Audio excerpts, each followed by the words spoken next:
Messieurs, bonsoir. Bienvenue à cette séance régulière du Conseil municipal de Saint-Félicien en ce lundi 15 février 2016. Selon notre habitude nouvelle, quelques instants de réflexion pour nous concentrer sur le travail, la responsabilité que nous avons envers nos citoyens. Merci. Bonsoir tout le monde.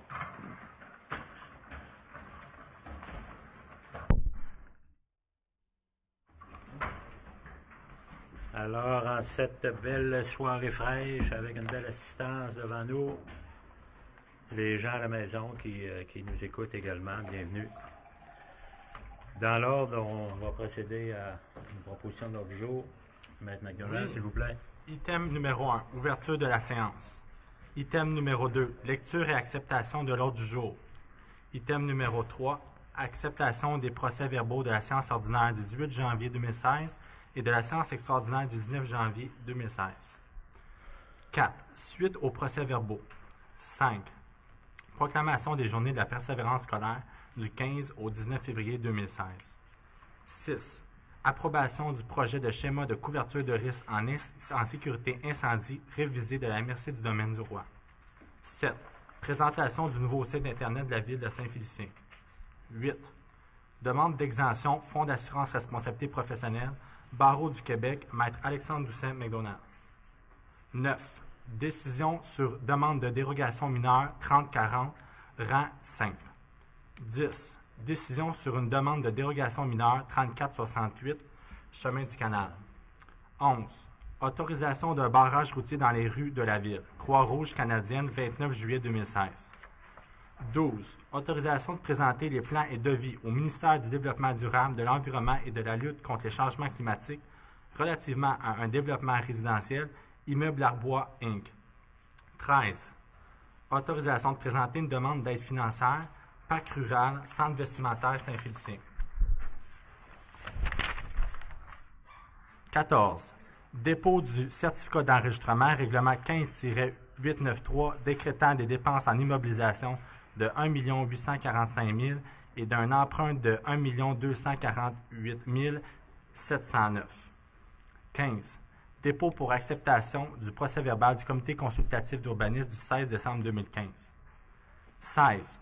Protocole d'entente à intervenir avec le ministère des Affaires municipales et de l'occupation du territoire, octroi d'une aide financière, programme d'infrastructure Québec municipal, parc agrothermique, autorisation de signer. 17.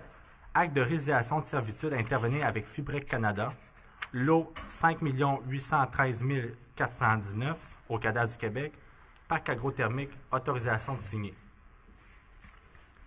18. Engagement de la Ville envers le ministère des Affaires municipales et de l'occupation du territoire, réaménagement du circuit cyclable et exonération de responsabilité, lot 5 113 416, 5 813 418 et 5 813 420 000 au cadastre du Québec. 19. Acte d'échange et de servitude à intervenir avec Fibrec Canada, parc agrothermique, autorisation de signer. 20. Acte de propriété superficiaire et servitude à intervenir avec Fibrec Canada, parc agrothermique, autorisation de signer. 21. Entente de service à intervenir avec les serres Tundra Inc., parc agrothermique, autorisation de signer. 22. Modification de l'accord de contribution, programme de développement des communautés par le biais des arts et du patrimoine, place du 150e, autorisation de signer. 23. Dépôt rapport des dépenses des commissions selon le règlement 13-860. 24. Dépôt des rapports des dépenses autorisées par les chefs de service selon le règlement 13-860. 25. Acceptation des listes de comptes période du 8 au 21 janvier et du 22 janvier au 4 février 2016. 26. Autorisation de payer divers comptes. 27. Cet item aura lieu d'être retiré de l'ordre du jour. 28. Décompte progressif numéro 7, final, système de production d'eau potable et d'eau brute, Ludger Inc., 99 175 et 76 taxes incluses. 29. Adoption du premier projet, règlement 16-898, programme particulier d'urbanisme relatif au boulevard du Jardin. 30. Adoption du premier projet, règlement 16-897, modifiant le plan d'urbanisme 03-599 en vue de créer les nouvelles zones d'affectation résidentielle et mixte en marge du boulevard du Jardin. 31. Adoption du deuxième projet, règlement 16-895, modifiant le règlement de zonage 03-600 en vue de créer les nouvelles zones 158-1R, soit 61-1M et 62-1M. 32. Adoption du deuxième projet, règlement 16-896 relatif aux usages conditionnels boulevard du Jardin. 33. Adoption du deuxième projet, règlement 16-894, modifiant le règlement de zonage 03-600 en vue de modifier les usages autorisés dans la zone 65-M. 34. Adoption du premier projet, règlement 16-899, modifiant le règlement de zonage 03-600 en vue de permettre l'usage centre de motocross dans la zone 39A et de prévoir des dispositions applicables à ce type d'usage. 35. Adoption du premier projet, règlement 16-903, modifiant le plan d'urbanisme 03-599 en vue de créer la nouvelle aire d'affectation, conservation et récréation extensive à l'extrémité nord du chemin de la Pointe. 36. Avis de motion règlement 16-897 modifiant le règlement 03-599 en vue de créer les nouvelles aires d'affectation résidentielle et mixte en marge du boulevard du Jardin. 37. Avis de motion règlement 16-898 programme particulier d'urbanisme relatif au boulevard du Jardin. 38. Avis de motion règlement 16-899 modifiant le règlement de zonage 03-600 en vue de permettre l'usage centre de motocross dans la zone 39A et de prévoir des dispositions applicables à ce type d'usage. 39. Avis de motion règlement 16-900 modifiant le règlement sur les permis et certificats 03-603 en vue de prévoir les permis et certificats nécessaires à l'aménagement et à l'exploitation d'un centre de motocross. 40. Avis de motion règlement 16-901 autorisant un surveillant à circuler à bord d'un véhicule routier lors d'une opération de déneigement d'un chemin public avec souffleuse à neige.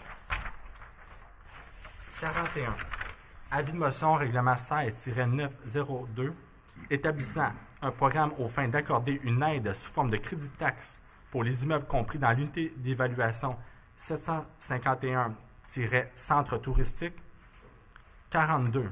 Avis de motion règlement 16-903 modifiant le plan d'urbanisme 03-599 en vue de créer la nouvelle aire d'affectation, conservation et récréation extensive à l'extrémité nord du chemin de la Pointe. 43. Intervention des membres du Conseil. 44. Période des questions. 45. Levée de la réunion. Merci. Alors, dans l'ordre, j'accepterai une proposition. M. Simard, M. Bouchard. Accepter l'ordre du jour tel que lu avec le retrait d'un item. Item 3, acceptation des procès-verbaux de la séance ordinaire du 18 janvier 2016 et de la séance extraordinaire du 19 janvier 2016 que vous avez en main, que vous avez consulté, que vous avez pu questionner au besoin, Conforme. mais qui vous semble conforme. Oui. M. Boivin, M. Bouchard, vous allez appuyer. Item 4, suite au procès-verbaux, M. Ménard, il y avait quelques points. Oui, Donnez des précisions. En fait, on avait 2 points de suivi. Un premier point concernant les immeubles de condo de M. Marc Benoît. Oui. C'est des demandes d'information. J'ai demandé à notre greffier de regarder les dispositions du règlement. Je pense qu'il voulait nous faire quand même présenter un peu le détail des dispositions. Oui. Suite à certains questionnements lors de la dernière séance, certaines précisions sont apportées relativement au programme de revitalisation commerciale. En ce qui concerne l'octroi d'une subvention aux promoteurs des condominiums situés sur le boulevard du Sacré-Cœur, Le 3 septembre 2013, le programme de revitalisation commerciale établi par le règlement 10-773 a modifié le règlement 13-853. Ce dernier règlement, soit le règlement 13-853, a permis l'octroi d'une aide financière à toute personne qui est propriétaire d'une copropriété divise, autrement dit d'un immeuble à condo. Suite à l'étude de la réglementation, celle-ci ne spécifie pas que la copropriété divise, autrement dit, l'immeuble à condo doit comporter un usage commercial ou résidentiel. La portée de cette notion est restée large. Il faut se rappeler que le présent programme avait comme objectif de revitaliser le centre commercial dans le quartier commercial en démolissant l'ancien commerce qui était à cet endroit et en construisant les 10 condos. Cet objectif a été atteint et le programme a été respecté. Également, l'aspect commercial du programme vise davantage un secteur géographique de la ville qu'un usage précis. En somme, en ce qui concerne l'octroi de la subvention en cause, tout est conforme à la réglementation en vigueur. En ce qui concerne le crédit de taxes aux acquéreurs des condos, le 16 juillet 2012, le programme de revitalisation en vue de favoriser la construction résidentielle qui a été établi par le règlement 12-828 a été modifié par le règlement 12-834. Ce dernier règlement, soit le 12-834, a permis l'octroi d'un crédit de taxe résidentiel aux propriétaires de bâtiments résidentiels de basse, moyenne ou de haute densité. Autrement dit, on peut inclure la notion de immeuble à condo dans cette définition.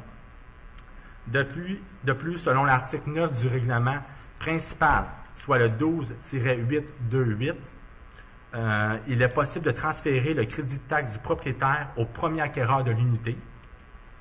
Il en est de même pour les autres acquéreurs subséquents, et ce jusqu'à l'écoulement du délai du crédit de taxe. Il faut noter que le crédit de taxe d'une durée de 36 mois ne s'applique qu'au moment de la date définitive inscrite au certificat d'évaluation, autrement dit au moment où l'unité d'habitation est habitable. C'est les informations que j'avais à préciser. Alors, je pense que c'est un éclaircissement là, qui s'imposait et qui rend la situation définitivement claire, précise et incontestable.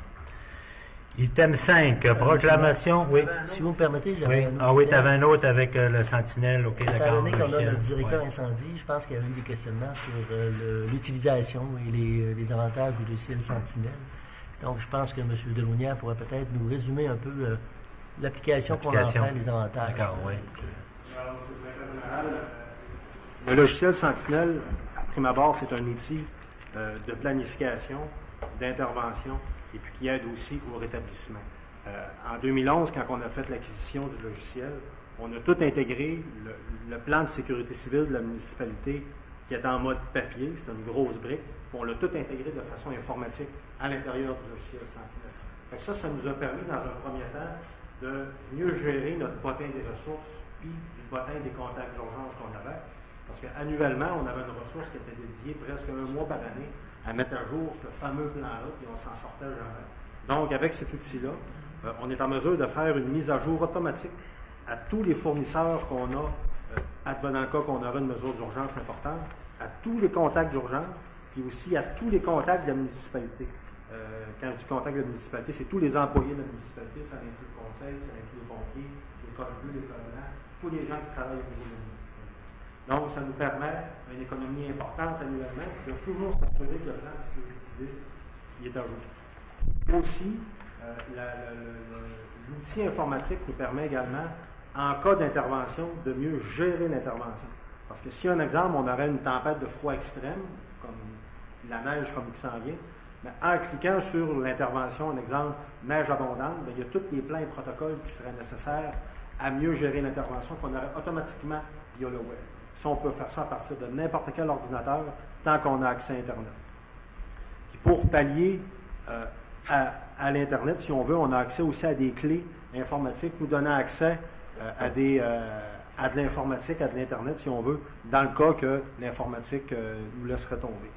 Puis enfin, on a l'outil Sentinelle qui est le service d'alerte publique, qui est comme un plus à l'intérieur du logiciel, qui nous permet d'informer les gens en cas de bris d'eau, ou d'habits de faire bouillir l'eau, ou s'il y aurait des rues qui seraient fermées, ou que s'il y aurait des secteurs à évacuer. Naturellement, vu qu'on est un endroit au Québec où on n'a pas beaucoup d'aléas qui nous frappent annuellement, c'est sûr que les gens ne sont pas portés vers la chose naturellement parce qu'il arrive presque jamais rien. Parce qu'à date, on s'en est servi 3 fois du logiciel sur des incidents relativement mineurs. Sauf que s'il y avait un exemple, une imminence d'un aléa ou d'un sinistre prévu, ben là, on verrait le nombre d'augmentations d'inscriptions qui se feraient. À date, suite à la publicité indirecte que ça a créé, si on veut, suite au questionnement, on est rendu à peu près à 400 familles d'inscrits. Ça, c'est 400 résidences qui sont inscrites indirectement. Puis ça, c'est sans compter tous les employés qu'on a au niveau de la ville. On est à peu près 150 au total. Donc, ça représente environ 550 personnes qui sont dans le système actuellement.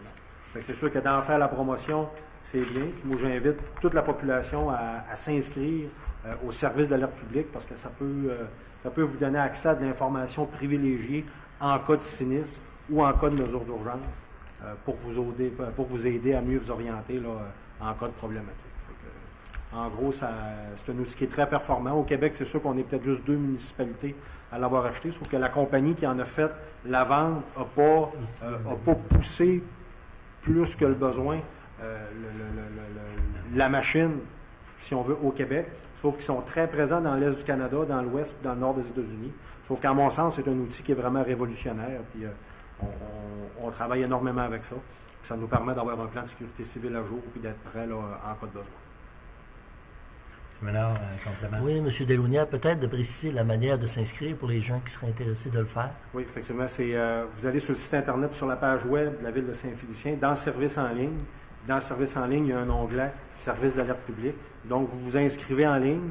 Puis par la suite, vous allez recevoir un courriel dans votre boîte de courriel avec un nom d'utilisateur puis un mot de passe temporaire pour aller valider votre inscription. Ou bien vous pouvez appeler à la caserne de pompiers au 679-0313. Le secrétariat peut vous inscrire manuellement si vous n'avez pas accès directement à Internet. Donc, c'est les 2 façons de s'inscrire au système. Bon. Alors, merci d'être aussi précis, d'être aussi techno. Des fois, ben, comme trop se passer, là, mais là, on va être dedans. Merci, M. Journier. Item 5, proclamation des journées de la persévérance scolaire du 15 au 19 février 2016. M. Ménard.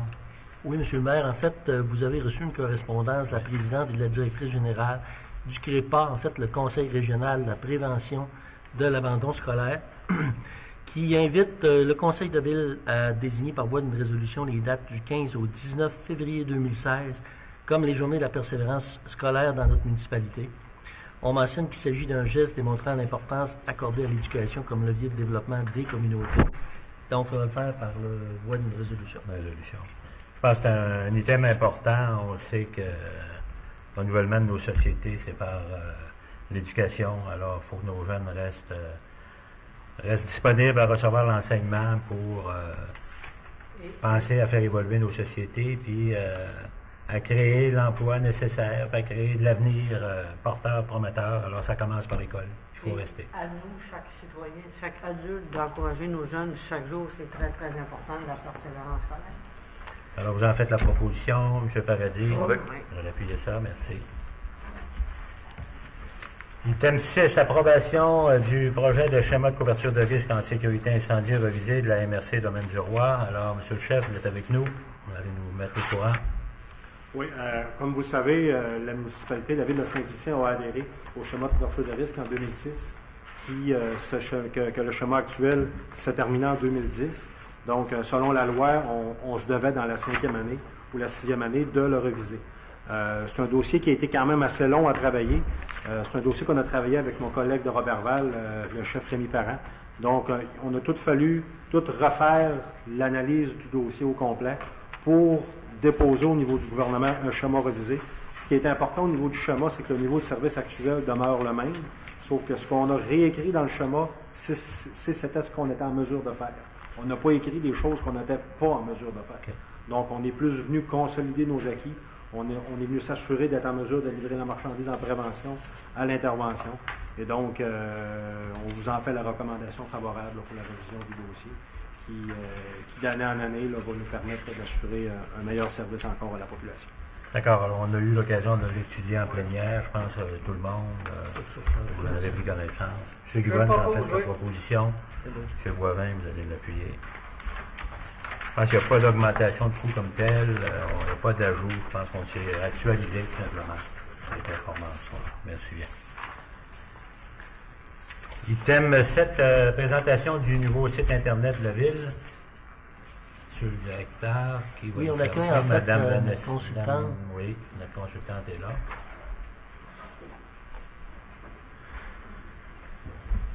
Je pense que c'est important, on parlait de technologie tantôt, des fois on s'est dire qu'on n'était pas assez évolué, il faut passer à une nouvelle génération d'infos, de contact avec la population. Alors c'est une firme de chez nous là, qui nous a fait la remise aux normes, la reconstruction du site, qui vous allez voir par ses caractéristiques là, va devenir de plus en plus intéressant. Alors madame, la parole est à vous.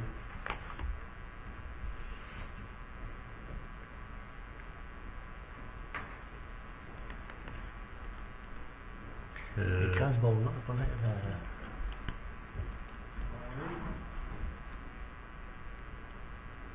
Ça marche. L'autre arrache. Mais ici, ça marche pas. OK.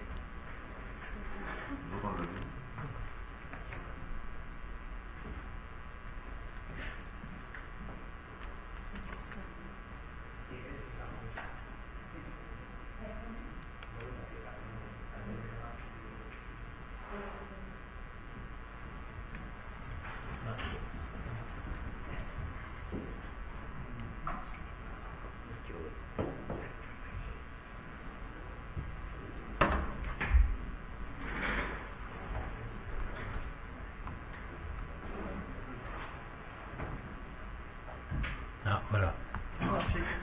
Bonjour.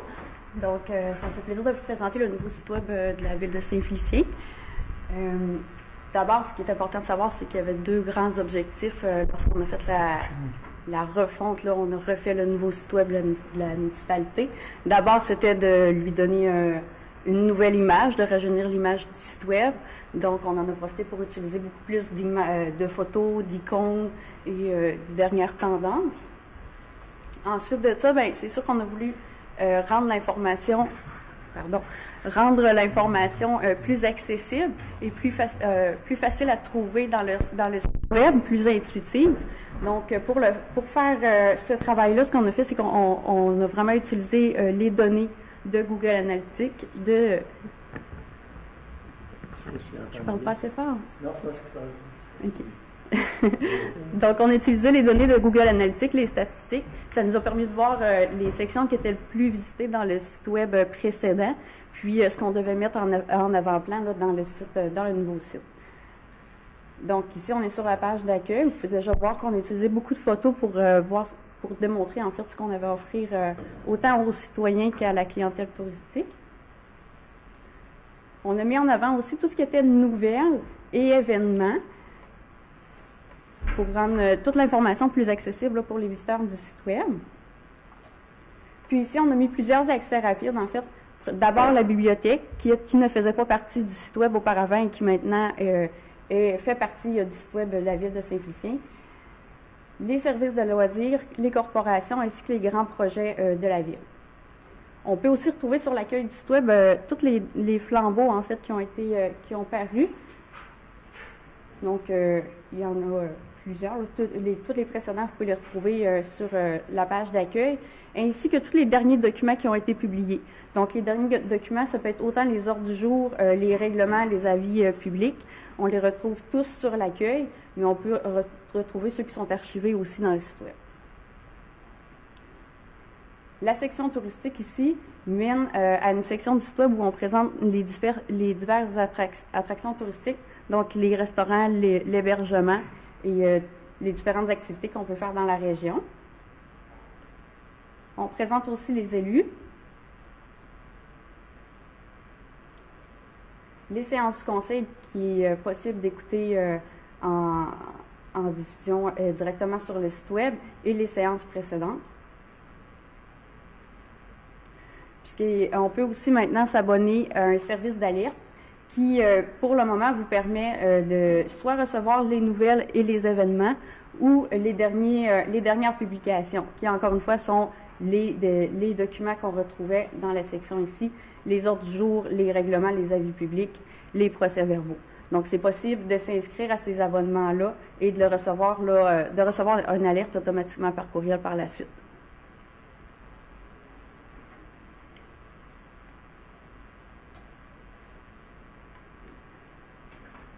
Ce qui est important de dire, c'est que le site web aussi a été conçu pour qu'il soit facile à mettre à jour. Donc, ça va être très, très simple là, pour les personnes qui vont l'utiliser d'ajouter de l'information et de faire vieillir le site pour qu'il soit toujours à jour et qu'il est très modulable aussi. Alors, merci bien. Je pense que ça représente un peu là, le rafraîchissement là, qu'on voulait faire au site. Puis qui est capable d'être géré ici à partir de l'interne. Je pense que c'est un logiciel qui nous appartient également, un logiciel Absolument. de gestion qui va faciliter l'utilisation du site là, par notre personnel et puis qui établit encore là une meilleure communication avec la population. Alors, merci bien, madame. Merci. On invite la population à aller jeter un coup d'œil et à nous faire des commentaires. Vous avez une place pour laisser vos commentaires. Vous avez une place pour poser vos questions. Et puis, si vous avez des suggestions, on vous le dit, on est capable de travailler dessus facilement, sans trop de contraintes. Je pense que ça répond là, à la nouvelle dynamique qu'on veut implanter chez nous. Il y a des liens aussi avec les organismes Oui, du milieu, oui, c'est ça? oui. Oui, on peut, en rentrant, là, on rouvre la porte et on rentre dans la ville. On rentre dans la ville, on va partout. C'est clair. C'est ça qu'on Sur voulait. les organismes également, sur tout ce qui est commerce, hébergement, pour aller directement sur les sites appropriés. Fait qu'on est sûr d'avoir vraiment l'information à jour. On parlait de Sentinelle tout à l'heure, qui est à jour directement par les entreprises. C'est le même principe un peu là-dedans aussi. Tu vas directement sur leur site. Fait que c'est pas la ville qui met l'information. Québec, On met le lien pour aller directement sur le commerce, ou l'hôtel, ou que ce soit touristique ou local. Fait que c'est pour aller le plus large possible. Alors, merci bien. C'est une nouvelle page, c'est le cas de le dire, qui est tournée vers l'avenir. Item 8, demande d'exemption au Fonds d'assurance responsabilité professionnelle au barreau du Québec par notre greffier, Maître Alexandre Doucette-McDonald. Maître Doucette, Maître Alexandre. Oui, tout avocat doit être obligatoirement assuré par le barreau du Québec. C'est un montant qu'on paye lors de la cotisation, étant donné que la Ville a déjà les assurances de la Ville et que mes services sont couverts par les assurances de la Ville. Il y a lieu de me retirer des assurances du barreau et d'adopter une résolution dans ce sens-là pour informer le barreau du Québec de cette information-là. D'accord. Alors, ça prend une communication officielle, ça prendra une proposition, M. Simard, M. Boivin. Vous allez faire cette communication-là, merci. Item 9, décision sur une demande de dérogation mineure au 3040 Renseigne, M. Ménard. Oui, M. le maire, en fait, vous avez le rapport au niveau de l'analyse faite par la CCU. C'est une demande qui concerne la distance du bâtiment accessoire, distance prescrite étant de 10 mètres et la distance demandée est de 7,16 mètres. Les commentaires, c'est que la demande a été jugée recevable sur le fait qu'elle est jugée mineure. La demande est conforme aux dispositions de la loi. La demande est effectuée en vue d'obtenir des titres clairs et régulariser une situation non conforme. Un permis de construction a été mis avant les travaux. Donc, pour ces raisons-là, le CCU vous recommande d'accorder la dérogation. Alors, une proposition, M. Bouchard, Mme Boudreau, vous allez appuyer.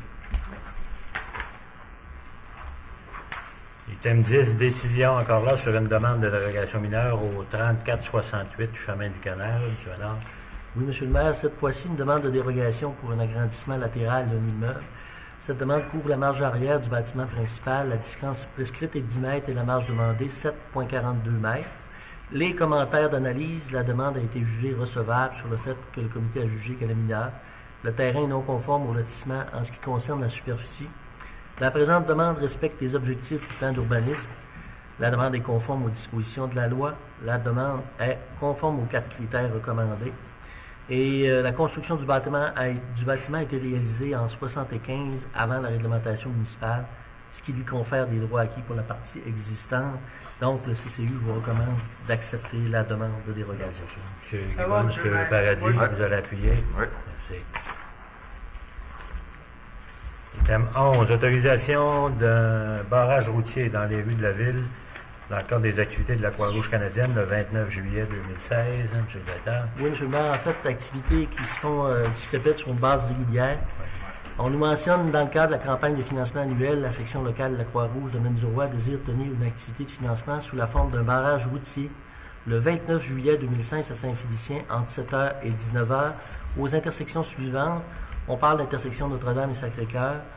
Aussi, l'autre un peu avant l'entrée du centre d'achat jusqu'au feu de circulation Amel et Saint-Félicien. Donc, ça prend une résolution. Ouais. Guibonne, vous êtes à l'aise avec ça? Je devrais Bon être, bénévole, puis je devrais être là. Madame Boudreau, je vais l'appuyer. Vous devriez être sur le bord du chemin. Ouais, je vais être sur le bon chemin.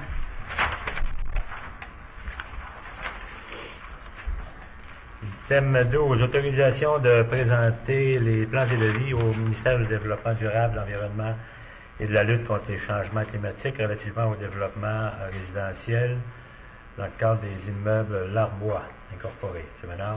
Oui, M. le maire, en fait, c'est un développement qui est prévu dans le secteur Bellevue-Sud. On parle d'un regroupement d'environ 13 terrains. Il s'agit d'autoriser le groupe de professionnels WSP à soumettre au ministère les plans dans l'ensemble pour l'obtention du CA et aussi de confirmer par la même occasion au ministère l'engagement de la Ville de transmettre les plans et l'attestation de conformité de l'ingénieur. Proposition, M. Boivin. Oui. M. Simard, vous avez appuyé. Merci. Item 13, autorisation de présenter une demande d'aide financière dans le cadre du pacte rural relativement à des aménagements au centre vestimentaire de Saint-Félicien. M. Ménard. Oui, en fait, M. le maire, c'est un projet pour réorganiser un peu ce qu'on appelle en bon français le racking ou les équipements pour placer le matériel. Et c'est un projet qui consiste à réaménager, mettre en valeur le centre de dépannage vestimentaire pour l'optimisation des espaces, l'amélioration de la qualité de service à la clientèle. On mentionne entre autres là, les besoins au niveau de la réception, les vêtements, l'entreposage. Le magasin et la salle de tri seront réaménagés. Spécifiquement, un conteneur pour le dépôt des vêtements sera installé, etc. Donc, projet d'ensemble, et le projet totaliserait un montant de 20 000 $. Et il y aurait, le fonds de la ruralité serait sollicité pour 15 000 et le promoteur s'engage à défrayer 5 000. Oui. Alors, je pense que c'est un beau service ce qu'on a à Saint-Vicent depuis des années qui a plus que jamais sa raison d'être. Je pense qu'il vient en aide autant aux étudiants des fois à des familles qui ont un petit besoin, un petit coup de pouce. Et même pour bien du monde, c'est intéressant de prendre l'habitude de recycler puis d'avoir accès au recyclage, d'en faire nous-mêmes. Fait quand des fois, en allant faire un don, un morceau pour le petit, ben, le dernier arrivé, puis on trouve des fois des occasions exceptionnelles. Puis ça fait notre contribution. Je pense que c'est ouvert à tout le monde. Il y avait un peu d'aménagement à l'intérieur qui manquait pour rendre ça encore plus convivial, comme on dit, là, que ça soit plus intéressant. Alors, ça fait des années que ces gens-là, puis il y a un groupe de bénévoles là qui travaillent de façon exceptionnelle. Là. Chapeau à ces gens-là. Oui. Alors, je pense que c'est normal qu'on les fasse travailler dans des conditions. Ça va améliorer leurs conditions de travail aussi, parce que... Oui, je pense qu'il y avait besoin d'un petit ménage là-dedans. Là, on a grandi par en dedans, mais de façon là, moderne avec des nouveaux équipements. Alors, M. Boivin, vous êtes à l'aise avec ça? M. Bouchard? Puis le fonds de la ruralité, ben encore là, c'est notre fonds dédié. Il y a une partie territoriale, une partie locale. On oriente de façon là, stratégique sur ce projet-là. Merci. Item 14, dépôt du certificat d'enregistrement, règlement 15-893, décrétant des dépenses en immobilisation d'1 845 000. Il y a un emprunt d'1 248 709. McDonald. Oui, un registre a été tenu le 10 février dernier entre 9h et 19h pour le règlement 15-893 pour les dépenses en immobilisation. Il n'y a eu aucune signature à ce moment-là. Ce serait simplement pour déposer le certificat qui confirme le tout. Alors, on confirme le dépôt. M. Simard, M. Bouchard, vous allez l'appuyer. Merci. Item 15. Dépôt pour acceptation du procès-verbal du comité consultatif d'urbanisme du 16 décembre 2015. Vous l'avez en main, M. Bouchard. Vous avez fait la proposition, M. le maire, tout est conforme. Tout est conforme. M. Boivin, vous allez l'appuyer pour recevoir le dépôt. Merci. Item 16, protocole d'entente à intervenir avec le ministère des Affaires municipales et de l'occupation du territoire dans le cadre de l'octroi d'une aide financière, dans le cadre également du programme d'infrastructure Québec Municipalité relative au parc agrothermique, autorisation de signer. M. Ménard. Oui, M. le maire, en fait, il s'agit de la mise à jour du premier protocole que la Ville avait avec le PIQM, qui datait déjà de mai 2010 et qui était sur l'ancien site. Mais aujourd'hui, il a été renouvelé et il est affecté sur le nouveau site de Fibrec, résolu. Le nouveau protocole rend admissible, d'une part, les travaux qui ont été faits pour la conduite d'amener sur le premier site et d'autre part, les travaux complémentaires prévus sur le nouveau site. On parle alors de silos de construction.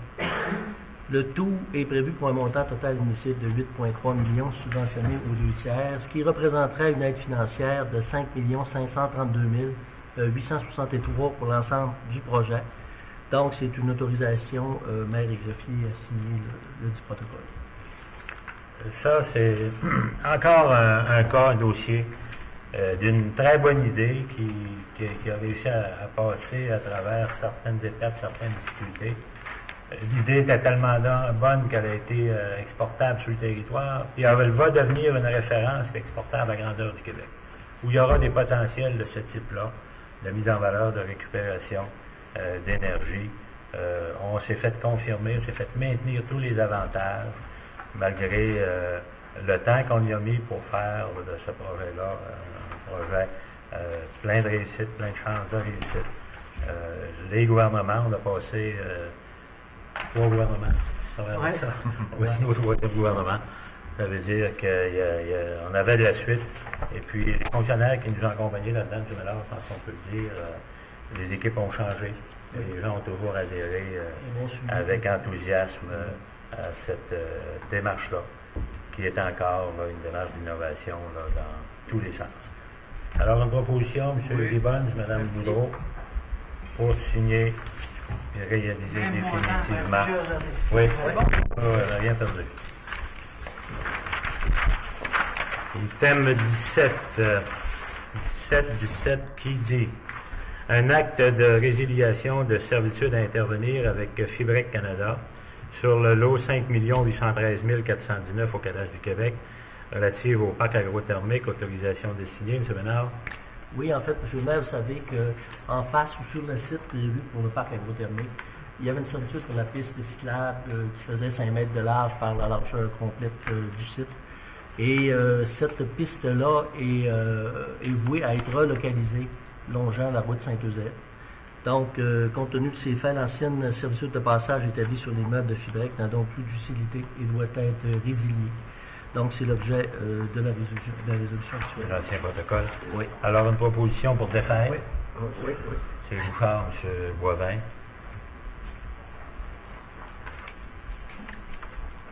Item 18, engagement de la Ville envers le ministère des Affaires municipales et de l'occupation du territoire dans le cadre du réaménagement du circuit cyclable et de l'exonération de responsabilité, précisément sur les lots 5 813 416, 5 813 418 et 5 813 420 au cadastre du Québec. Rebâtissons plus vite la piste cyclable parce que là, ça va avoir l'interruption, ça presse. Donc, c'est l'engagement, comme vous le dites, de refaire la piste. Donc, le tronçon qui avait été désaffecté va être refait et effectivement a été refait en 2015 le long durant Saint-Eusèbe.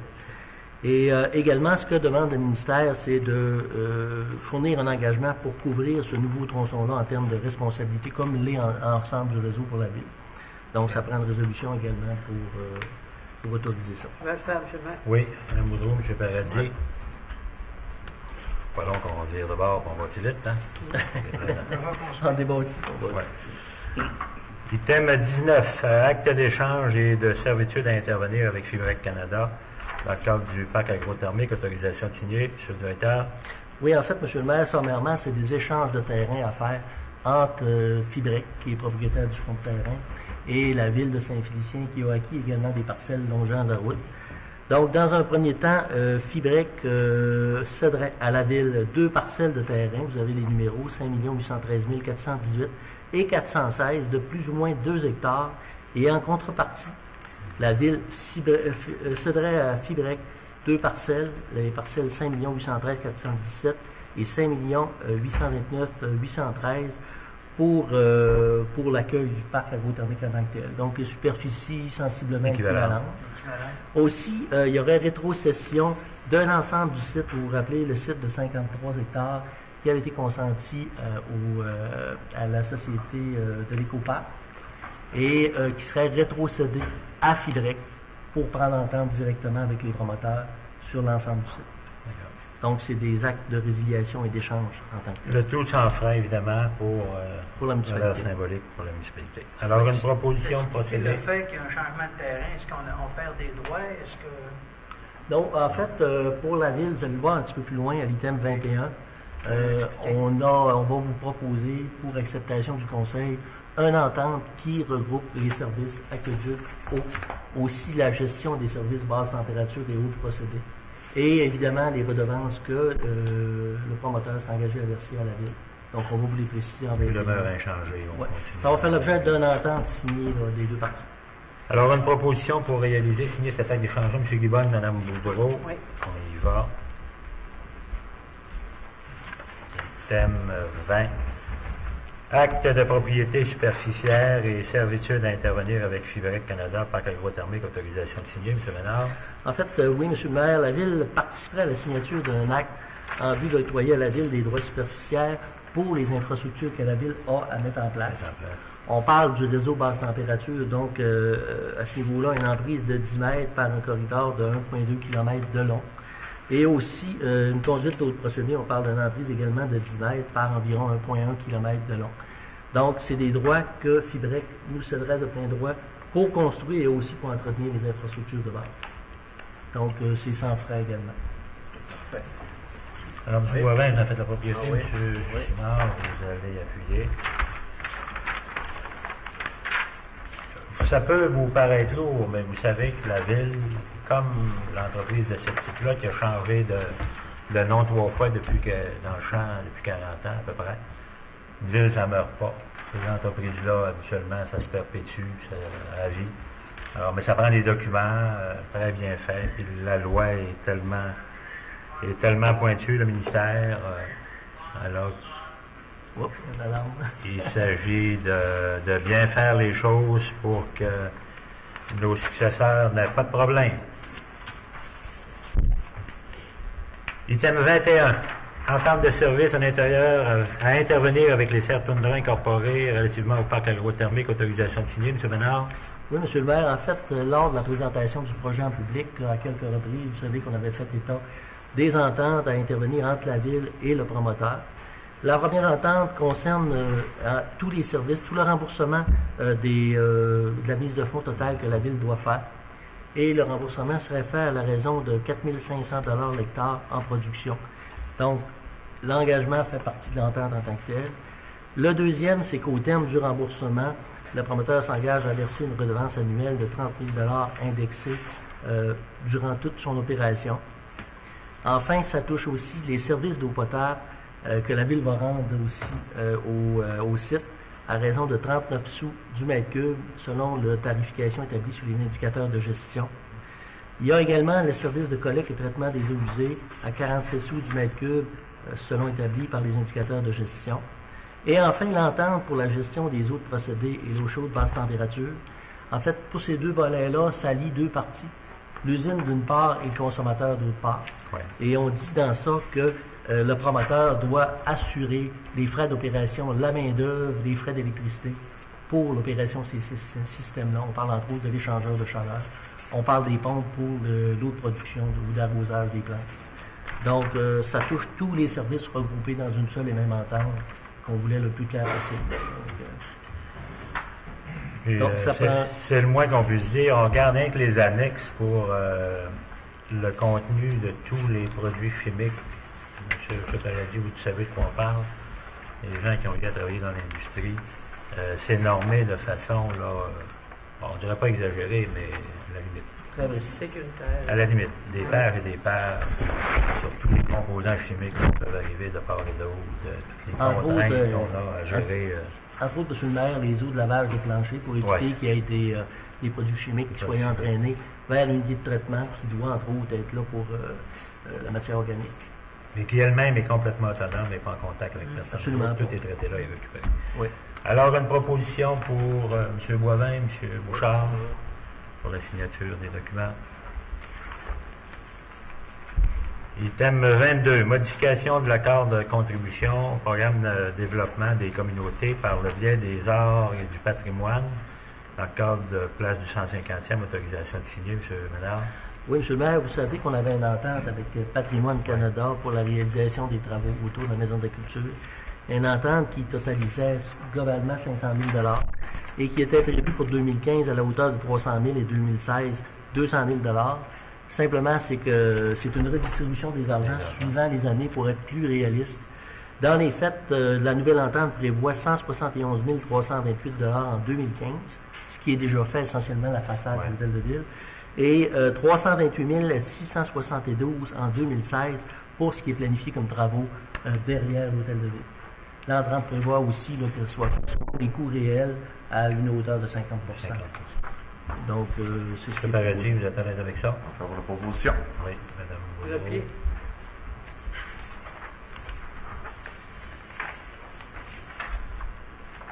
Même si la fête est terminée, on va compléter les projets, des travaux ce printemps, parce qu'on ne voulait pas compromettre l'accès à l'environnement de la Maison de la Culture en cours d'été. Alors, ça fait partie des relents de la fête, mais c'est pas un mot de tête. C'est pas des mots de tête, ça. C'est des projets positifs.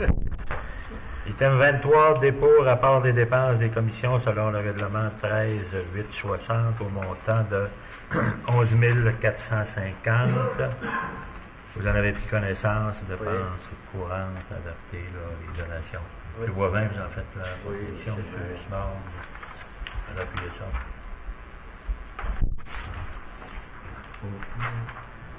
Item 24, dépôt rapport des dépenses autorisées par les chefs de service selon le règlement 13-860 au montant de 310 49 et 49, au chiffre. Vous avez en main, vous avez pris connaissance des boursiers. En fait, la proposition, Mme Boudreau. M. Guibonne, vous êtes. Oui. Vous avez appuyé ça. Merci.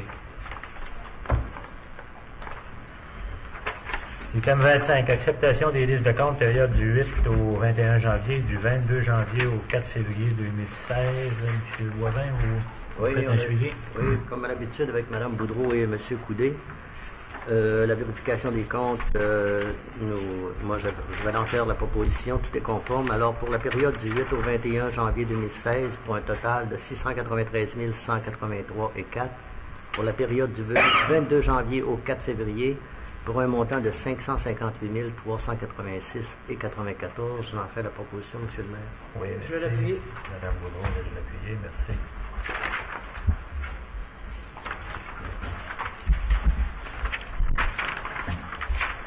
Item 26, autorisation de payer divers comptes au montant de 16 189 et 10, des honoraires professionnels, des honoraires légaux. Municipal, Oui. suivi de contrat. Suivi de contrat, puis analyse de proposition. Alors, M. Paradis, proposition, oui. Mme Boudreau, vous en appuyez. Thème 27 est reporté une prochaine séance par manque de documents. Thème 28, décompte progressif numéro 7, final, système de production d'eau potable et d'eau brute, budget lié incorporé au montant de 99 175 et 76, M. Ménard. Oui, en fait, M. le maire, c'était le contrat, en fait, de notre fameuse recharge artificielle, qui était le préalable au dossier d'eau potable pour le secteur de la Pointe. Donc, c'est le dernier décompte, comme vous dites, le 7 qui est final. Et tout ce qui va rester, c'est la retenue de garantie qui est versable de 2,5% un an après l'acceptation du travail standard. Exactement. M. Bouchard, M. Boivin. Bon. C'était un gros dossier, mais un dossier qui se termine bien. Je pense qu'on a rencontré nos objectifs techniques. Il y a eu un petit délai à repart de quelques années, mais c'était involontaire. C'était surtout au niveau des éléments de filtration. Ouais, c'est ça. Mais je pense qu'encore là, on a innové, puis on a réalisé un beau défi technologique qui va être porteur bénéfique pour la municipalité, puis la sécurité du réseau d'aqueduc. Sécuriser la production. Oui, absolument. Item 29, adoption du premier projet règlement 16-898, programme particulier d'urbanisme relatif au boulevard du Jardin. M. Ménard. Oui, M. le maire, en fait, vous savez, de l'ancien schéma d'aménagement, on avait déjà soumis un plan particulier d'urbanisme pour améliorer et valoriser le boulevard du Jardin. Et ça n'a pas pu être accepté dans l'ancien schéma. Aujourd'hui, c'est accepté dans le nouveau schéma en termes de critères. Le but, c'est d'encadrer des initiatives pour améliorer l'axe touristique du boulevard du Jardin et également densifier l'occupation de la zone, valoriser les infras existants, notamment l'aqueduc. Le PPU touche principalement 5 volets. Il y avait le volet des infrastructures touristiques pour lequel il était visé de mieux les intégrer. On parle du camping, on parle du zoo, on parle de l'autodrome, parc Chute-à-Michel, parc des Ancêtres, Rigolfeur et Go-Kart. Et le deuxième volet environnemental, c'est le projet de la protection de la forêt école et l'accès au public de la dite forêt. Aussi, autre but, favoriser les gîtes touristiques, artisanat et pâtisseries, etc. Quatrième point, réduire les contraintes. On parle des matériaux d'excavation, cimetière auto, affichage incohérent. Et enfin, comme je le disais, permettre la densification de la zone pour valoriser les infras d'aqueduc en permettant la construction résidentielle en grappe. Donc, l'approche en grappe était dans le but de limiter les entrées charretières et d'assurer davantage de sécurité sur le tronçon de la route en tant que tel. Fait que c'est les objectifs du PPU.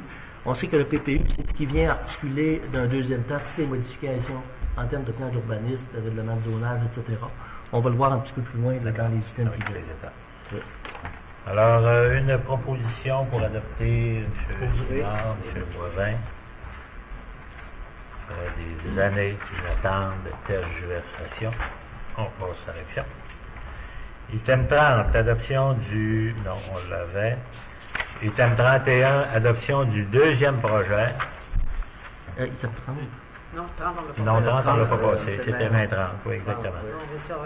C'est ça. Alors, adoption du premier projet, règlement 16-897, modifiant le plan d'urbanisme 03599, en vue de créer cette fois, c'est ça, être conséquent, de créer les nouvelles aires d'affectation résidentielle et mixte en marge du boulevard du Jardin, M. Ménard. Oui, en fait, déjà une première démarche de modifier le plan d'urbanisme.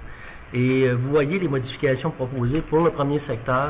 C'est l'aire d'affectation commerciale située de part et d'autre du boulevard du Jardin. C'est entre le boulevard Sacré-Cœur, sortie nord, et la rue Philomène-Savard, qui serait modifiée pour créer une zone, une nouvelle aire sous affectation résidentielle à faible densité. On parle des deux côtés de la route.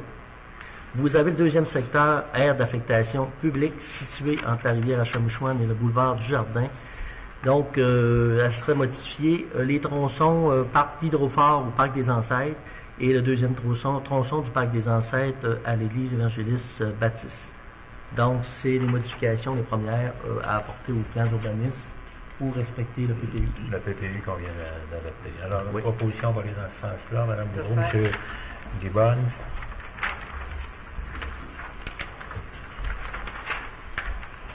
Nous serions effectivement rendus au point 31. Adoption du deuxième projet, cette fois règlement 16-895, modifiant le règlement de zonage 0600 en vue de créer les nouvelles zones 158.1R, 61.1M et 62.1M. Oui, M. le maire. Cette fois-ci, dans les secteurs, les mêmes secteurs encore, on vient toucher le règlement de zonage. Et le but toujours de densifier l'occupation du boulevard du Jardin. Les trois secteurs, le premier étant salle de quai à Hydrofort, côté des terres, des champs. Créer une zone 158-1R, actuellement résidentielle, à même à résidentielle à venir, c'est-à-dire à même la zone existante qui est commerciale, la 158C. Le deuxième tronçon, partir d'Hydrofort au parc des Ancêtres, côté rivière, créer la zone 61-1M, zone résidentielle avec conditions, à même la zone actuelle récréo-touristique. Et enfin, du parc des Ancêtres à l'église évangéliste Baptiste, on parle du côté rivière toujours, créer la zone 62-1M, zone résidentielle avec conditions, à même la zone agricole et récréo-touristique. Alors, une proposition, M. Boulard, M. Boivin.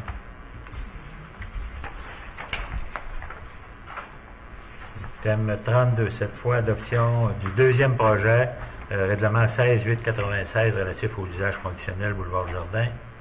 M. Ménard. Oui, M. le maire. Toujours dans le respect du PPU qu'on a présenté. Oui. Ça touche les mêmes secteurs, mais ça concerne le contrôle, le type de construction permis, soit les résidences et la construction en grappe pour les zones 61-1M et la zone 62-1M, conformément au PPU déposé. Donc, c'est la suite. C'est la suite. M. Gibbons, M. Paradis. Oui.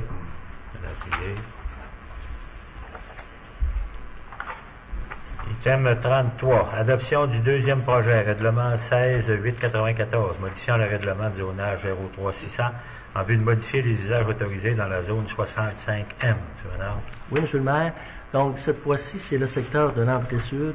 Modification au règlement de zonage visant l'ajout de l'usage commerce et équipements mobiles lourds pour immeubles au 560 boulevard Sacré-Cœur. Le projet est conforme au schéma. Après analyse, le CCU a fait une recommandation favorable, ce qui nous conduit à la proposition du deuxième projet et la modification apportée au règlement de zonage actuel. Donc, les usages autorisés dans la zone 65M sont modifiés de manière à inclure dorénavant l'usage commercial de type commerce d'équipement de mobiles lourds du groupe 441 et 5321. Donc, on parle de location et location à bail de matériel automobile.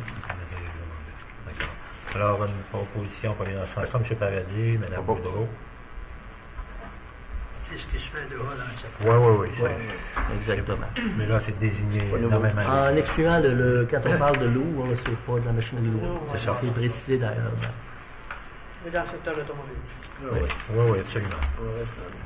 Item 34, adoption du premier projet règlement 16-899, modifiant le règlement de zonage 03600 en vue de permettre l'usage centre de motocross dans la zone 39A et de prévoir des dispositions applicables à ce type d'usage. M. Ménard. Oui, M. le maire, c'est un projet qui avait été déjà présenté et discuté depuis quelques années déjà. Oui. Et pour lequel il y avait eu des commentaires émis au ministère de l'Environnement.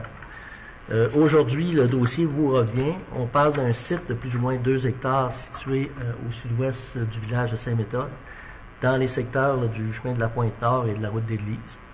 Et le zonage actuel, zone 39A, permet des usages agricoles, forêts et antennes de communication.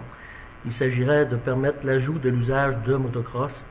On a actuellement, après analyse, l'accord de la MRC qui travaille à la rédaction d'un bail. Et également, ça s'est fait en consultation avec le groupe des mocheurs. Il y a des pistes avoisinantes. Je pense que ça fait pas mal l'accord des gens du secteur. Il faut dire que le projet de règlement, comme vous le savez, prévoit un encadrement assez particulier. Vous voyez, il y a quand même 7 conditions d'application avec les niveaux de bruit, les heures d'exploitation, etc. Donc, je pense que la MRC tient à l'encadrement pour l'activité en tant que telle. Surtout qu'on a une expérience passée. Oui. Après quelques années, on a trouvé que c'était plus difficile. Fait qu'on essaie de créer les meilleures conditions. Je pense que tout le monde a le droit d'accéder au territoire dans des conditions sécuritaires puis civilisées et de le partager avec l'ensemble des concitoyens. Et surtout dans ce secteur-là, c'est un projet qui va être inter-MRC, qui va servir à Maria-Chapdelaine, le domaine du Roi, qui est un site qui a un potentiel, fort potentiel, qui est en TPI, en terre publique. Alors, je pense qu'on a pris cette fois-là tous les aplombs nécessaires pour en faire un projet gagnant, un projet qui va être porteur sans contestation. Très formateur pour nos jeunes. Oui, pour nos jeunes, c'est ça, exactement. Les collaborations aussi de la commission scolaire là, pour les jeunes. Oui, la commission scolaire s'implique pour l'aménagement de la voirie forestière. Alors, c'est en même temps un site, un lieu de pratique là, pour les gens en formation. M. Paradis, vous êtes un amateur de moto? En fait, tu as proposition. On va faire la proposition. Vous n'êtes plus en âge de courir, mais... Je suis fier, moi, je reste à l'asphalte. Oui. Mais on est mieux de les mettre encadrés, de les mettre dans un secteur qui n'aille un petit peu partout. Je sais que ça a été un peu long. Ils ont fait la demande, ça a pris quelques années, mais on voulait être certain de... Donc, c'est un beau projet en l'avenir. D'accord. M. Paradis, Mme Boudreau. Je l'appuie.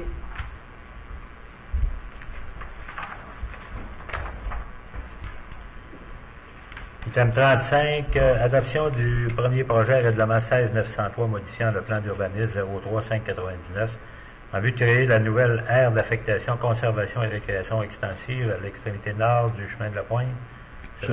Oui, M. le maire, en fait, dans la continuité de l'item précédent, là, c'est de définir l'usage, permettre l'usage de motocross. Donc, il faut faire la détermination d'une nouvelle aire d'affectation et de l'identifier comme récréation extensive au PU. Donc, c'est ce qu'il faut faire. Encore, on y va dans ce sens-là.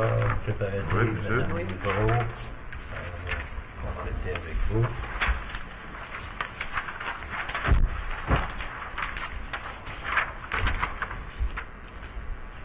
Item 36, avis de motion, règlement 16-897, modifiant le plan d'urbanisme 03-599, en vue de créer les nouvelles aires d'affectation résidentielle et mixtes en marge du boulevard du Jardin. Encore là, c'est la continuité.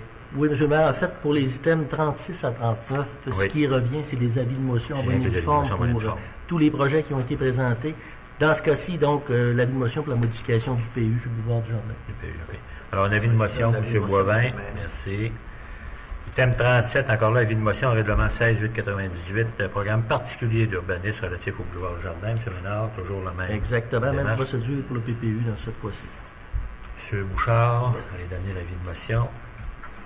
Item 38, encore là, avis de motion, règlement 16-899, modifiant le règlement de zonage 03600 en vue de permettre l'usage centre de motocross dans la zone 39A et de prévoir les dispositions applicables à ce type d'usage. Encore là, avis de motion. M. Paradis, êtes-vous toujours partant? Encore partant. Un coup de pédale, puis on y va. Pas pour la proposition. Merci. Item 39, avis de motion, règlement 16-900, modifiant le règlement sur les permis et certificats 03603 en vue de prévoir les permis et certificats nécessaires à l'aménagement et à l'exploitation d'un centre de motocross. Toujours pour réglementer ça puis gérer ça comme du monde. Mme Boudreau. J'en fais la proposition. Avis de motion est donnée. Item 40, avis de motion, règlement 16-901, autorisant un surveillant à circuler à bord d'un véhicule routier lors d'une opération de déneigement d'un chemin public avec soufflure à neige. M. Ménard. Oui, M. le maire, en fait, vous savez, ça fait déjà depuis longue date que cette procédure-là se fait. Mais il y a une formalité à faire pour la rendre légale et conforme. Donc, c'est pour permettre la surveillance devant la souffleuse avec une camionnette. Et il faut que ça se fasse, par contre, sous certaines conditions. Vous avez le projet de règlement qui a été présenté par notre greffier, qui fait état des 6 conditions que le ministère des Transports veut quand même qu'on assure. Notamment, il veut qu'on ait un élément de communication entre la camionnette et la souffleuse. Les gyrophares, en tout cas, il y a toute une procédure d'établie qu'on doit s'engager à respecter là, pour qu'ils nous émettent un permis en bonne et due forme. Même si ce n'était pas dans des routes numérotées, le ministère du Transport exige quand même. Oui, pour tous nos équipements, nous autres, oui. Ça va, on va pas pour. Monsieur le directeur général, est-ce que nos sous-traitants qui déneigent sont obligés, ça touche également, ou si c'est juste au niveau de la municipalité? À l'heure actuelle, je pense que c'est les équipes de la ville en tant que telles qui vont être détenteurs de cette, mais pas les sous-traitants. OK. Donc, les sous-traitants doivent respecter les normes de sécurité routière normales. Parfait, merci.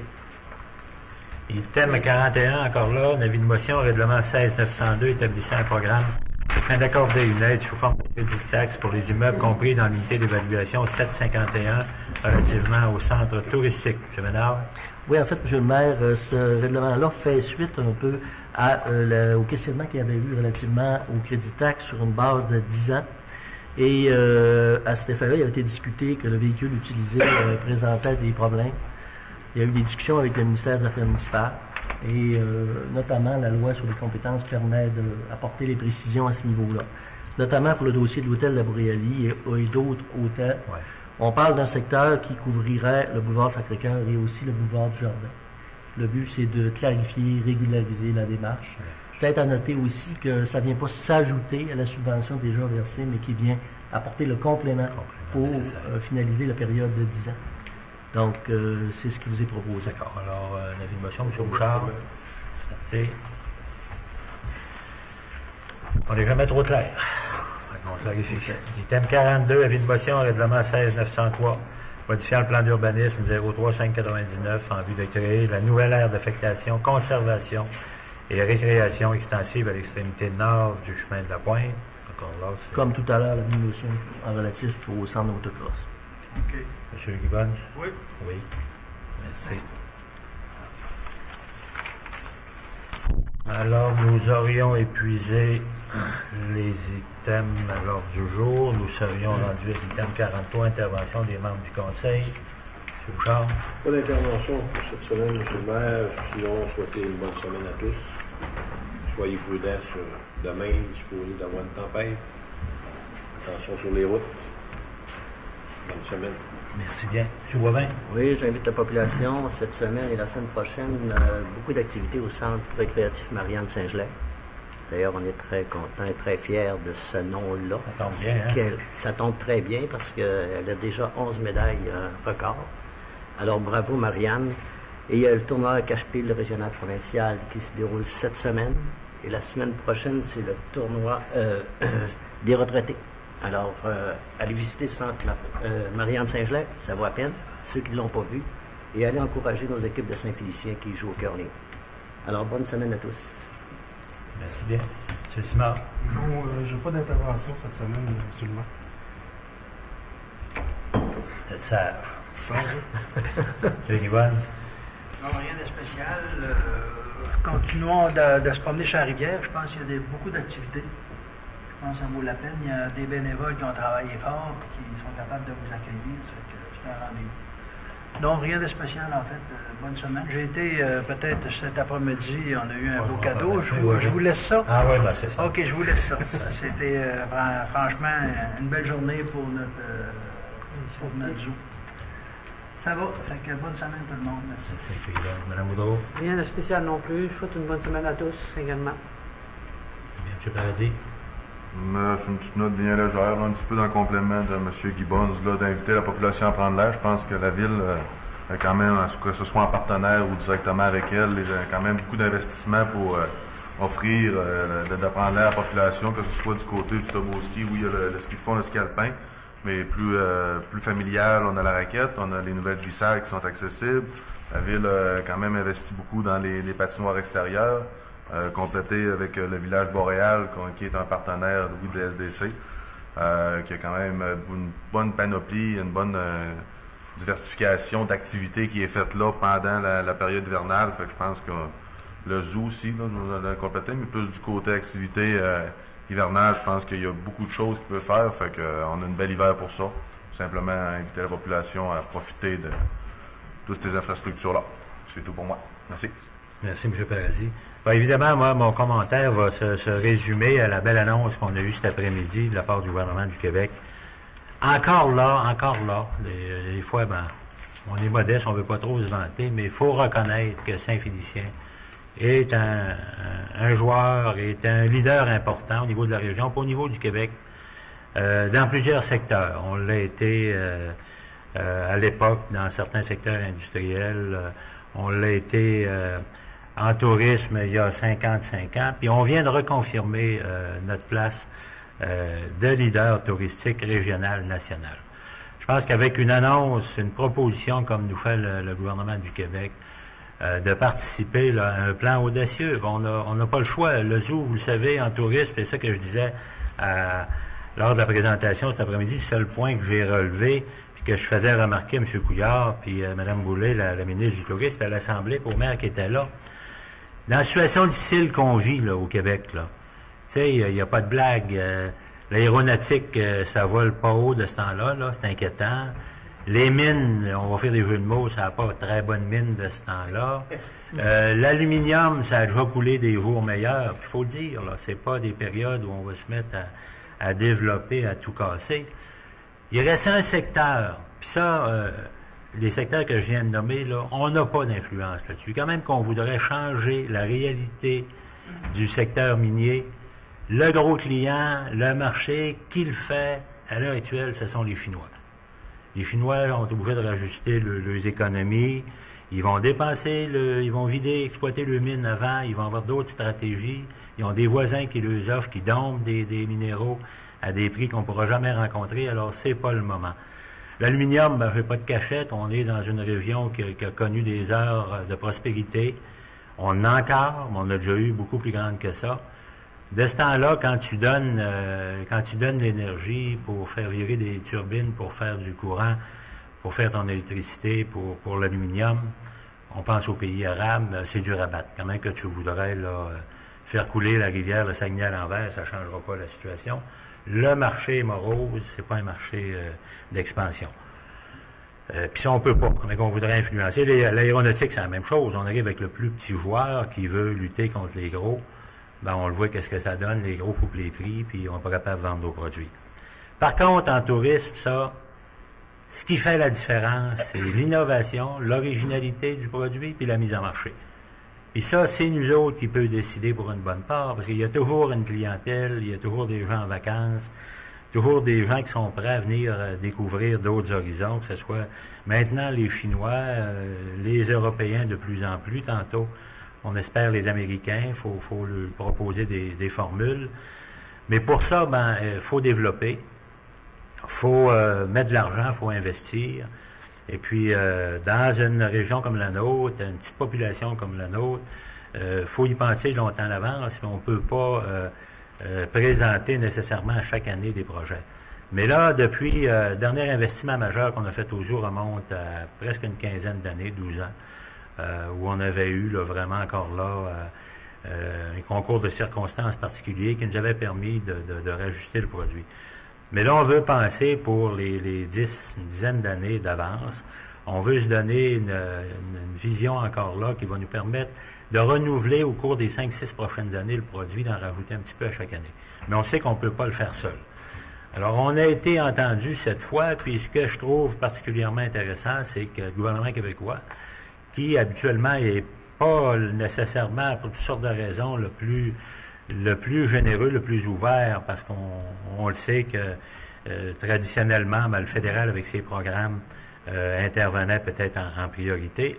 Mais là, devant la conjoncture, la situation un peu difficile que connaît la région, je pense que l'offre qui nous est faite aujourd'hui est un signe là, du rôle majeur qu'on peut jouer dans l'industrie touristique québécoise. On a été reconnu comme parmi les 10 plus beaux parcs animaliers au monde. Faut conserver cette notoriété-là, faut la garder à jour et puis même dépasser nos objectifs. On parlait aujourd'hui, la région a déjà été parmi le peloton de tête des régions touristiques au Québec. Maintenant, on est pas mal plus loin que ça. Alors, faut renouveler notre offre, faut mettre en marché de façon plus efficace. Vous avez vu ce qu'on a fait la semaine dernière avec Destination Lac-Saint-Jean, on se regroupe entre MRC. Et puis, on va essayer là d'optimiser cet argent-là. Mais encore là, c'est pas fini. L'offre implique là une collaboration, une contribution du milieu, quand même assez importante. On parle au-delà de 6,5 millions qu'il faut aller chercher, la part du milieu, la part des entreprises, la part des partenaires. Alors ça, c'est encore un bout de travail là, que le conseil d'administration du zoo va devoir faire. Mais on veut être en chantier dès cette année pour offrir là, une première nouveauté là, avec la présente saison. Alors, la Ville aura à se positionner au cours des prochaines semaines rapidement pour donner le ton, parce qu'on aura également à solliciter la région. C'est un produit qui rayonne sur toute la région, je dis tantôt sur le Québec, mais particulièrement sur la région. On a des retombées actuelles évaluées à une trentaine de millions par année. On veut passer à 50 millions de retombées, puis si on le sait que ça tombe pas tout à Saint-Félicien, c'est tout le monde qui en profite. Alors, on s'attend, je pense, à une réception là, sympathique de nos partenaires régionaux, comme on l'a été dans d'autres dossiers. Alors, maintenant, je pense que c'est à notre tour de proposer dans la concertation du développement. Je pense que c'est peut-être la meilleure façon de la faire. Faire des projets ensemble, puis se coller, serrer les coudes, puis travailler pour un objectif commun qui est le mieux-être et l'épanouissement de toute la région. Alors, je vous invite là, à suivre les développements, puis à en parler positivement, puis à vendre ce projet-là, cette initiative-là là, qui va s'échelonner sur les 5-6 prochaines années. Alors, moi, ce serait tout. La parole à la presse. Pas de questions? Attends, j'avais été bien informé. Attends d'avoir de la nouvelle. Après, OK. La salle...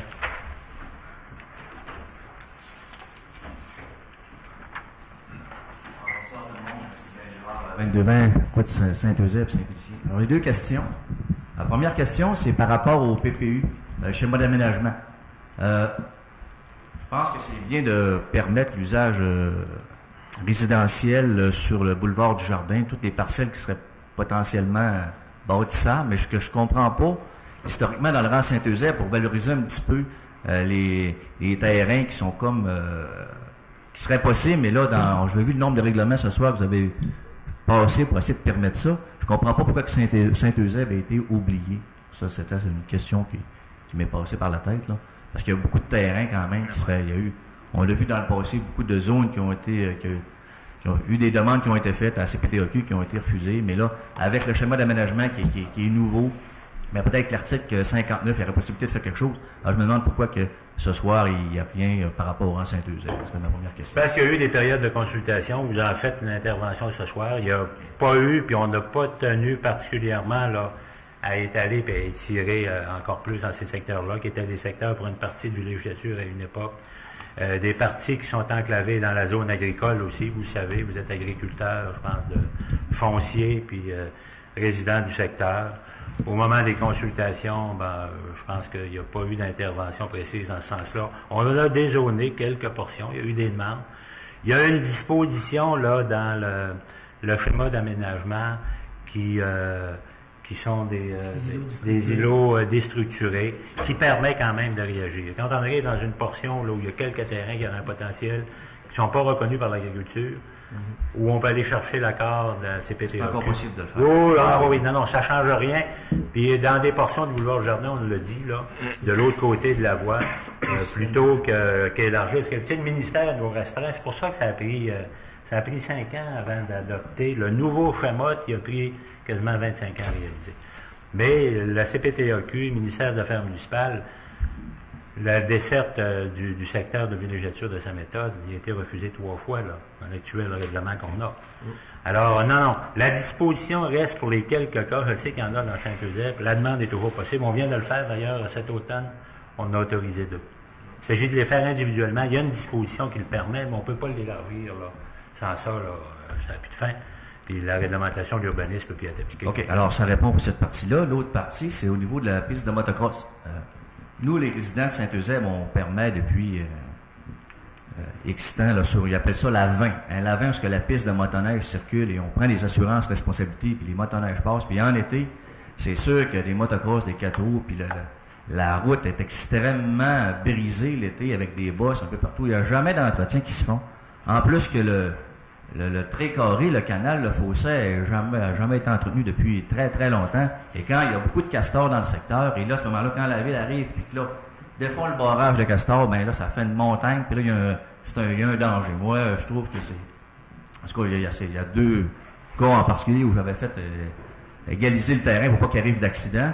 Moi, ma crainte, c'est s'il y a une piste de motocross, tant mieux s'il y a un endroit, mais est-ce qu'il va y avoir un stationnement pour débarquer le véhicule pour pas augmenter la densité de véhicules qui vont passer sur nos propriétés pour se rendre à cette piste-là? C'était ma question. On peut vous rassurer, M. Sylvain, là-dessus.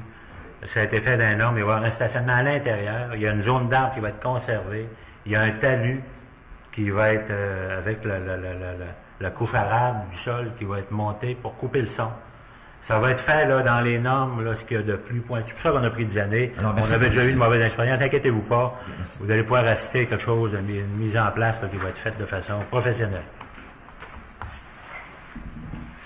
Monsieur le maire. Oui. Monsieur les conseillers, madame la conseillère, Dominique Boivin, rang de la Rivière-au-Saumon. Je me fais ce soir le porte-parole, en fait, d'un groupe de citoyens qui est ici à ma droite. Et permettez-moi d'entrée de jeu de faire un petit peu d'historique. J'ai ici entre les mains un article du 19 janvier 2011, en fait, qui s'intitule « Sentier de motoneige près des maisons, friction à Saint-Félicien », où en fait, monsieur le maire, si vous me permettez de vous citer, vous dites là-dedans que le club, n'a pas le choix de passer dans le rang de la Rivière-au-Saumon, il n'a pas d'autre solution. Si nous voulons que ça fonctionne, il doit y avoir une bonne volonté du savoir-vivre de la part des motoneigistes. Et vous nous dites dans l'article, entre autres, que vous nous promettez que la Sûreté du Québec va veiller à ce que les limites de vitesse soient respectées. Les policiers, on les voit très rarement chez nous et j'imagine que de partir après une motoneige en véhicule de police, puis de se rendre par le sentier de motoneige, c'est pas l'idéal. Donc, je pense pas que ce soit une chose qui a été beaucoup respectée, du moins dans les dernières années chez nous. Évidemment, il y avait des citoyens là-dedans qui disaient, entre autres, qu'on parlait de la sécurité des motoneigistes et des citoyens du secteur. Entre autres, la côte qui mène au pont de la Rivière-au-Saumon. C'est extrêmement dangereux lorsqu'on arrive en bas du pont, où les motoneiges sortent et doivent traverser l'autre côté du pont pour ensuite aller faire un petit virage à droite de l'autre côté du pont et revenir passer dans le chemin pour traverser la voie ferrée et retourner ensuite dans la piste. Donc, en fait, sur 2 km de long, les motoneigistes du haut du rang de la Rivière-au-Saumon jusqu'avant de rentrer dans le petit 2, là, si on veut, des Bleuetières, doivent venir ou traverser le rang 5 fois. Donc, vous nous promettez, Monsieur le maire, à la fin de l'article qui date, je le rappelle, de 2011, que vous vous engagez à trouver une solution pour éviter que les motoneigistes passent dans ce secteur de villégiature. Permettez-moi de vous citer également une lettre datée du 20 février 2011, donc d'un citoyen du rang de la Rivière-au-Saumon, qui, entre autres, parle de la vie de plusieurs résidents. Le tracé actuel est tout à fait inacceptable et surtout très dangereux, autant pour les motoneigistes, vous comprendrez, que pour les automobilistes. Et évidemment, pour les résidents du secteur qui prennent des marches, qui font du vélo, qui vont promener leurs chiens, etc., ça peut paraître banal, mais le danger est toujours là. Le secteur, entre autres, le résident cite dans la lettre qui vous a été, entre autres, adressée, M. Potvin, donc que le secteur du pont est la voie ferrée particulièrement propice aux accidents en raison de la visibilité tout à fait inadéquate causée par une route sinueuse et en pente. Donc, on note quelques incidents, d'ailleurs, dans cette lettre qui vous a été envoyée, qui est arrivée au cours de la dernière année. Et évidemment, on a une critique concernant le bruit. Donc, évidemment, on ne se fera pas de cachette aujourd'hui avec les motoneiges, avec les pipes, les tunes, puis tout ce que vous voudrez. Nous autres, chez nous, là, il y a des motoneigistes, puis il y a des résidences que les motoneiges passent à peu près 5 mètres de la porte d'en avant de la résidence. Donc, pas besoin de faire un dessin sur le bruit quand on y en passe 150 par jour un samedi. Donc, je pense que j'ai pas besoin de vous faire un dessin là-dessus. Et évidemment, le citoyen cite dans sa lettre, bizarrement, après la piste de motocross l'été dernier, parce qu'évidemment, vous faisiez allusion à ça tantôt. Donc, la piste de motocross, entre autres, était dans le rang de la Rivière-au-Saumon à l'époque. Donc, il nous faut donc écouter encore cet hiver le chant des moteurs. Et là, le résident cite quel est le prochain projet. Donc, ça, c'est en 2011. Et on dit une piste de VTT, point d'interrogation. Donc, à l'époque, ce n'était pas du tout connu, ce projet-là, chez nous. J'ai également une lettre qui vous a été recommandée, M. Potvin, datant du 21 décembre 2012, cette fois-ci, et qu'on a une plainte concernant la sécurité publique du sentier de motoneige dans le rang de la Rivière-au-Saumon. Et je vous citerai pas les exemples qui sont donnés dans cette lettre-là, c'est sensiblement les mêmes. Et en passant, c'est signé par un groupe de 3 citoyens du rang de la Rivière-au-Saumon. Et la première lettre de tout à l'heure n'a pas entretenu de relation de près ou de loin avec ces 3 autres citoyens-là. Pourtant, 2 lettres ont été envoyées en l'espace de quelques mois. Et évidemment, on dit, nous vivons quotidiennement de nombreuses situations à risque très, très élevé d'accidents, etc., etc. Donc, encore une fois, on parle du pont, qui est excessivement dangereux. On parle de la descente maintenant au pont. On parle du transfert autour de la voie ferrée, qui est extrêmement dangereux. Et là, je ne parle pas de l'entrée de la piste de motoneige en haut du rang de la Rivière-au-Saumon, où on traverse face au poste d'hydro. Moi, je peux vous dire une chose, là. Presque à chaque semaine, je dois freiner pour laisser passer les motoneigistes qui ne me donnent pas le droit de passage. Et ça, c'est régulier. On ne se comptera pas de farce ce soir, là. On n'est pas ici pour venir conter des histoires. Donc, c'est la réalité qu'on vit chez nous. Et évidemment, ces 3 citoyens-là qui vous ont co-signé une lettre concluent en vous disant que nous croyons que la sécurité des résidents prévaut sur un loisir praticable dans des zones qui ne mettent aucunement la vie des gens en danger et ne causent pas de dommages à nos biens. Donc, la situation actuelle est insoutenable pour les résidents du secteur. Donc, ça, c'est pour les motoneiges dans le rang de la Rivière-au-Saumon. Donc, je tiens à rappeler qu'en 2010, entre autres, quand des parties ce projet-là, c'était supposément un projet temporaire, hein, parce que le zoo, eux autres, les orignaux, hein, entre autres, voulaient plus que les motoneiges passent près d'eux. Donc, nous autres, on les a acceptés. Le projet temporaire, donc, il y a maintenant 6 ans. Donc, je pense qu'on a atteint la limite convenable. Je pense qu'on a fait nos devoirs. J'ai aussi ici un article du Point du Lac-Saint-Jean datant du mardi 8 octobre 2013, cette fois-ci, et qui s'intitule « Saint-Félicien, le village gaulois ». Donc, M. Gibbon, si vous permettez, je vais vous citer dans l'article où on dit que, évidemment, Saint-Félicien est l'une des rares, sinon la seule municipalité où les motoneigistes et quadistes de l'extérieur ne peuvent pénétrer en utilisant des chemins prévus à cet effet. Et M. Gibbons, je vous cite, et on vous disait dans cet article-là qu'il nous faut trouver une solution qui respectera les propriétaires. Pas question qu'ils respirent de la fumée d'un VTT lorsqu'ils prennent le souper sur leur terrasse extérieure. Moi, je peux vous dire, M. Gibbons, depuis l'été dernier, chez nous, non seulement on respire de la fumée des VTT, mais on respire aussi de la poussière, on respire surtout de la vitesse, et c'est extrêmement dangereux dans le rang chez nous depuis l'été dernier. Je peux vous confirmer ça, et je n'ai pas inventé ça. Des histoires, là, tout le monde ici en a au moins 2, 3, 4, 5, 10 à compter depuis l'été dernier concernant les VTT. Pardon? Parce qu'on nous avait dit que si ça devient un sentier fédéré, oui, ça va être... il va y avoir plus de réglementation. Ouais. Il y en a qui vont pouvoir émettre des contraventions. Est-ce que depuis un an, est-ce qu'il y en a plus qu'avant? Des VTT? Oui. Absolument. Oui. Absolument. Chez nous, c'est sûr que l'été dernier, ça a passé, je vous dirais, des dizaines par jour.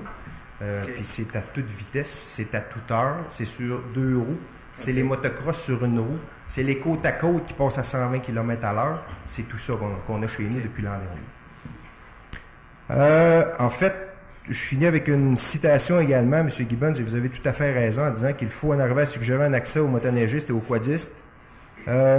Identifié avec des limites de vitesse. Malheureusement, chez nous, ça fonctionne pas. Autant pour les motoneiges que pour les quads, les limites de vitesse, les affiches de 30, de 50 km à l'heure, les policiers, ça ne fonctionne pas. Donc, on ne se fera pas de cachette, là.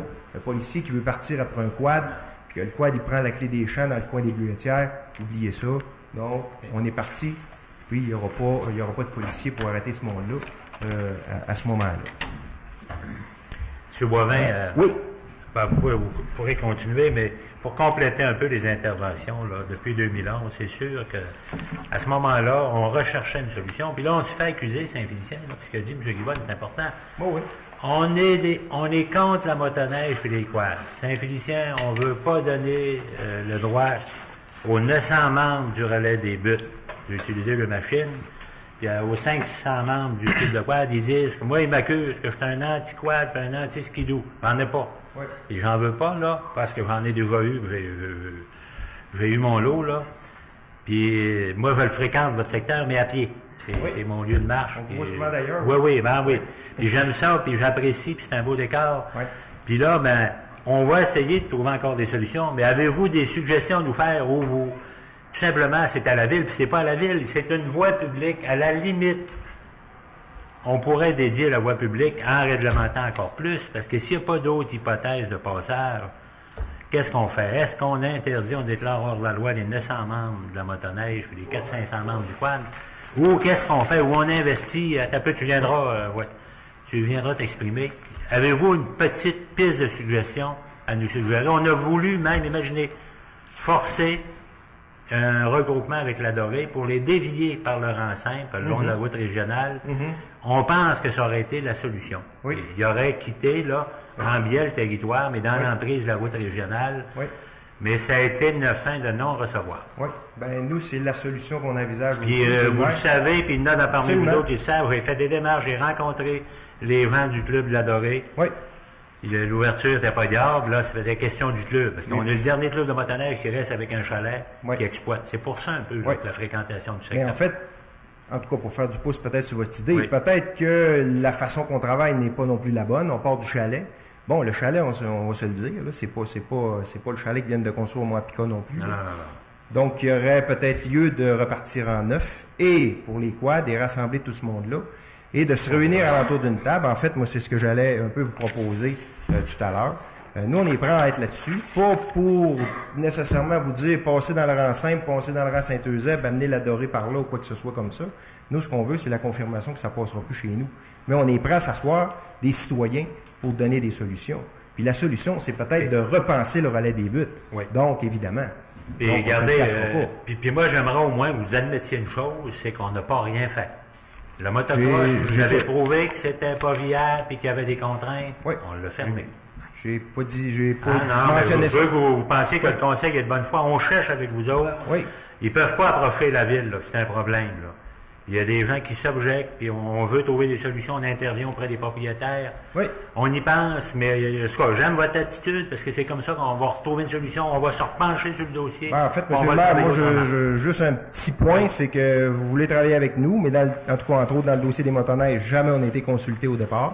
On s'est retrouvé en 2010 avec des motoneiges qui traversaient à 5 endroits sur 2 km, et ça a été la même chose l'an dernier avec les quads.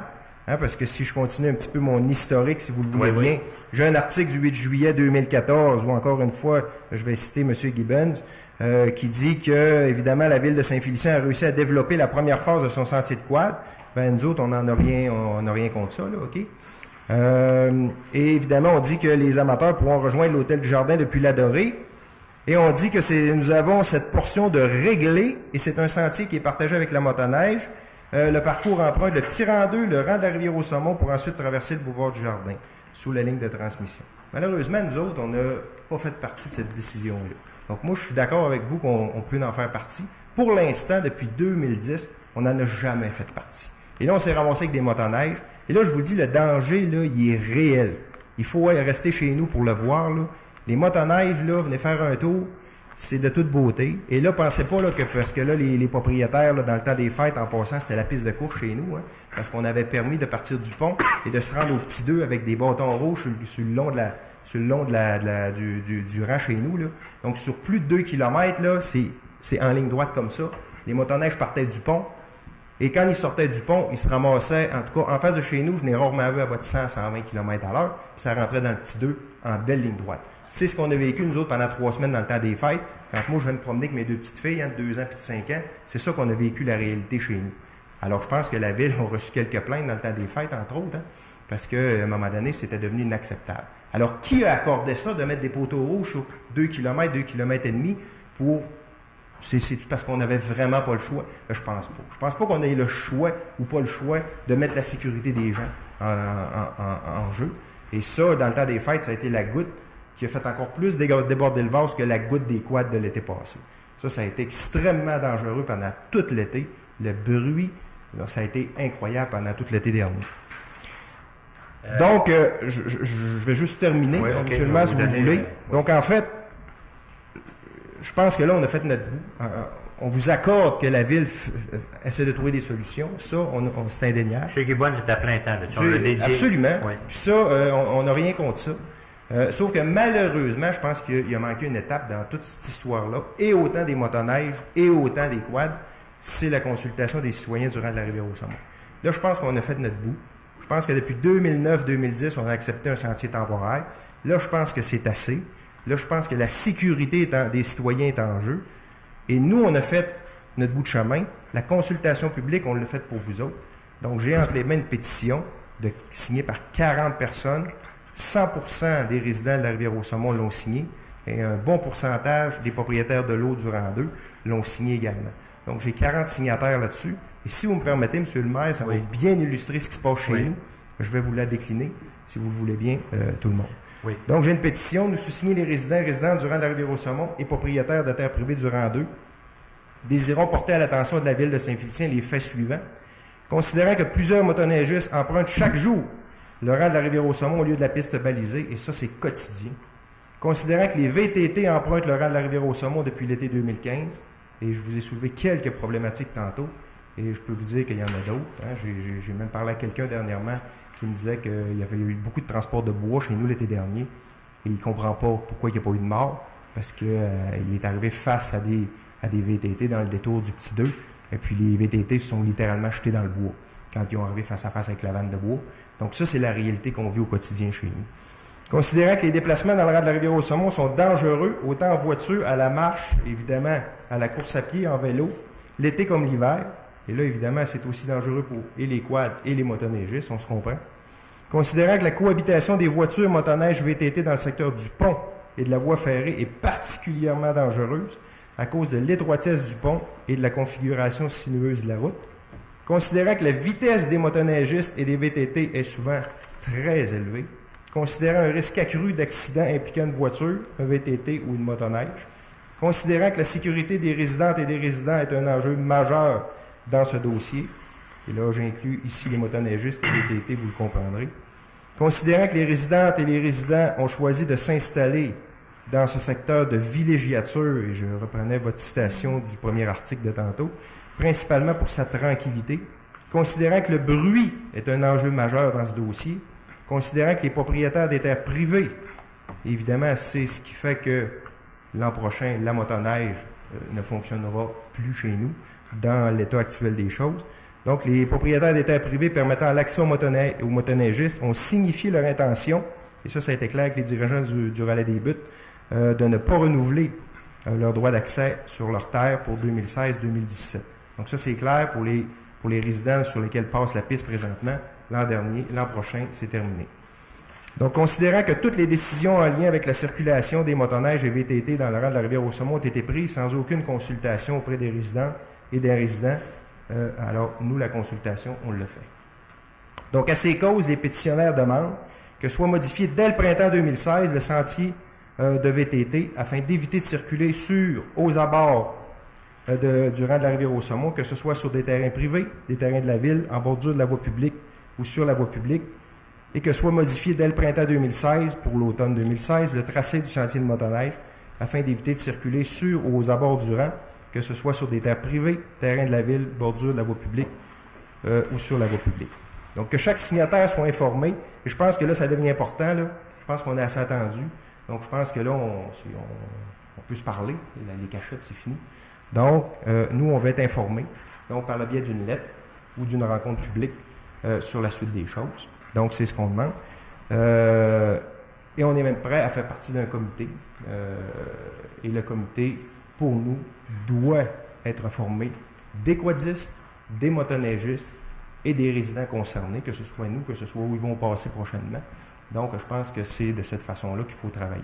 Si maintenant le relais il est mal placé, il faut peut-être commencer le projet à l'envers et commencer par dire qu'est-ce qu'on fait avec le relais. Donc, ça peut même aller jusque-là. Donc, on sait que ça prend des investissements, on sait tout ça. Mais là, à un moment donné, le problème, je pense qu'il va falloir prendre le taureau par les cornes puis le régler. Nous, je pense qu'on a fait notre bout, je le rappelle. Ça fait depuis 2009 qu'on subit ça. Quand je vous dis subir, là, on se plaint pas, là, mais c'est extrêmement dangereux chez nous présentement. Et en plus, avec l'arrivée des quads, c'est encore pire. Ce qu'on a su dernièrement, évidemment, on a fait nos devoirs dans les derniers mois, surtout depuis les fêtes, là, où c'était la piste de course chez nous. Ce qu'on a su des dirigeants par les branches, c'est que la piste de motoneige, ce qu'ils regardaient, et ça a été annoncé sur le site Facebook du Relais des Buttes, là, je pense que les autres sont en train de faire leur part des choses. Là. Ils sont conscients que les propriétaires ne signent plus l'an prochain. Ça, ils sont conscients de ça.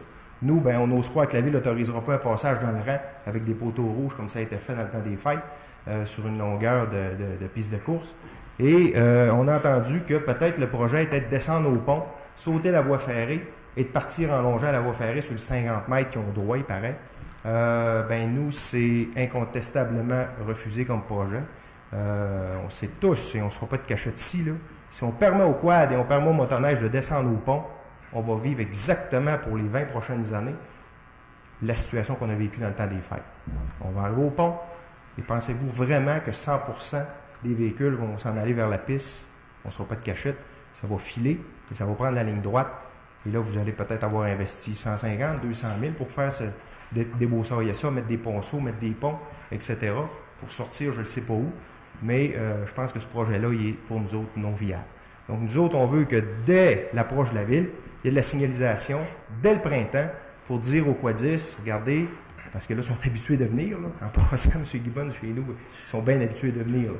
Fait que je pense qu'il faut mettre des pancartes dès le printemps, là, dire sentier fermé par là. Puis nous autres, on est en train de repenser quelque chose. Puis nous autres, on n'est pas contre le développement économique, là. On est tous pour ça, là, nous autres ici. Là. Puis on est tous conscients que vous faites votre possible. Sauf que je pense pas qu'en tant qu'élu, on doit faire du développement économique sur le dos de la sécurité des gens et sur le dos de leur bien-être. Nous, c'est ce qu'on pense. Donc, on est prêt à vous aider. Et on attend des nouvelles. Je pense que nous autres, on a fait de notre bout. Ce dossier-là, ça fait 3 mois qu'on le mène en passant. Donc, je pense que nous autres, notre effort, il est fait. Et ça fait assez longtemps qu'on subit ça. J'ai une copie pour vous. Oui, vous allez me donner ça. Et monsieur avait un commentaire, monsieur en orange, là. C'est juste sur la quantité. La quantité de... La quantité de membres. Ah, OK. Non. Écoutez, M. Boivin, vous le voyez, c'est sûr qu'on a pris le projet au sérieux. Il y a eu une hypothèse la plus réaliste, là, Mais encore là, il va falloir aller plus loin. Mais à un moment donné, il y a eu du revirement là-dedans. C'était l'emprise du CN de l'autre côté, du côté du zoo. Je pense qu'il serait la solution, mais il y a la traversée de la rivière. C'est là-dessus qu'il va falloir travailler. Il va falloir rencontrer le CN. Le CN a reculé. Il y a eu quelques accidents à un moment donné, là, le long de certaines lignes. Là, ils ont eu peur. Mais tu sais, on l'a négocié pour la piste cyclable, pour une bonne partie dans notre secteur. Moi, je pense que c'est encore la seule solution. Il y a des coups, il y a la traversée d'une grosse coulée, là, qui... Attendez un peu, madame, je vais vous donner... Oui, je vais vous donner la parole. Je pense que si on veut être honnête, là, parce que c'est un territoire quand même important, c'est la grosse réserve foncière de villégiature forestière de Saint-Félicien, c'est la seule qu'on a. Des gens qui veulent y accéder, comme vous êtes bien, mais je pense que si tout le monde se met de la partie, je pense que vous avez maintenu, puis moi je le reconnais aussi, M. Guibon, tu peux le reconnaître, vous avez fait des efforts, vous avez été patient, famille Thibault, puis je le sais que vous avez subi... c'est tout du monde connu. Hein? Tout du monde connu, je le sais, puis ça se perpétue quasiment de génération en génération. Le relais, je l'ai fondé en 70 avec mon père. Oui. Mais j'ai arrêté de faire le motoneige après ça. Mais dans le temps, c'était pas les mêmes contraintes, c'était plus facile. Aujourd'hui, j'admets. Alors moi, je pense qu'on va se rattaquer à l'hypothèse du CN, au-delà, puis on va s'arrêter dans le secteur du pont pour regarder, là, s'il y a des investissements à faire, c'est dans ce secteur-là qu'il va falloir en faire. Puis il faudrait pas traverser la ligne. Pas compliqué, il faut pas traverser la ligne de chemin de fer, il faut rester entre le zoo et la ligne de chemin de fer. Accéder au petit 2 par cette portion-là, moi je pense qu'il n'y a pas d'autre solution. Pour pas vous encombrer, vous les verrez même pas, ils vont être en bas du panorama, puis bordés par un tertre là, qui va couper le bruit, puis je pense que c'est là-dessus qu'on va essayer de... Mais vous êtes conscient, M. le maire, que si vous faites descendre les véhicules au pont, que 50% de ces véhicules-là vont prendre la voie d'accès. Oui, mais on va prendre des moyens là, très drastiques. Quelqu'un qui payera une amende de 500$, là. Ben, moi, M. le maire, je vous recommanderais peut-être de regarder d'autres avenues avant celle-là, parce que coup que les investissements vont être faits, nous autres, on ne lâche pas prise là-dessus. On est convaincus que ça va faire exactement la situation qu'on a vécue au fait. Donc, on va arriver au pont, puis on va filer dans le rang. Vous savez que la solution minimale, c'est un pont. Vous savez, mais ça coûte? Oui. Puis dans le secteur du zoo, il n'y a pas question qu'on y aille faire un pont là, avec les aménagements qu'on annonce. Passons de l'autre côté du zoo. Puis nous autres, c'est la solution qu'on envisageait aussi. Puis si la Dorée ne sont pas d'accord avec ça parce qu'ils font un petit détour de quelques kilomètres, ben je ne sais pas pourquoi, moi j'appellerais ça faire de la motoneige. Donc moi, si je veux me rendre au relais, je me rallonge de 12 km, je vois pas à quoi ça change. Mais en tout cas, je pense que là, vous faites une ouverture, puis on a déjà même d'autres dossiers. On retravaille déjà une hypothèse qu'on ne veut pas parler, là, qui est même pas connue, mais on en travaille une autre hypothèse. On ne vous l'a pas abandonné. Mais je veux juste qu'on soit clair, M. le maire, nous, à partir du Haut-Durand, au poste d'hydro, nous, on ne veut pas que ça rentre à partir de là. C'est clair que si ça descend en bas, c'est encore la même histoire qui va recommencer pour nous autres. On est convaincus de ça. Mais encore une fois, on est prêt à s'asseoir avec vous autres. Oui. Moi, vous avez des coordonnées sur la feuille. Je pense qu'on est prêt à s'asseoir avec avec vous. Il y a un comité en place. Là, vous allez joindre le comité à M. Gibbons, puis on va travailler ensemble. Il faut mettre les motoneiges avec ce comité-là. Il faut travailler tout le monde ensemble pour faire quelque chose de commun. D'accord. Donc, je vous remercie. C'est fait en bonne et due forme qu'on est là pour ça. Merci.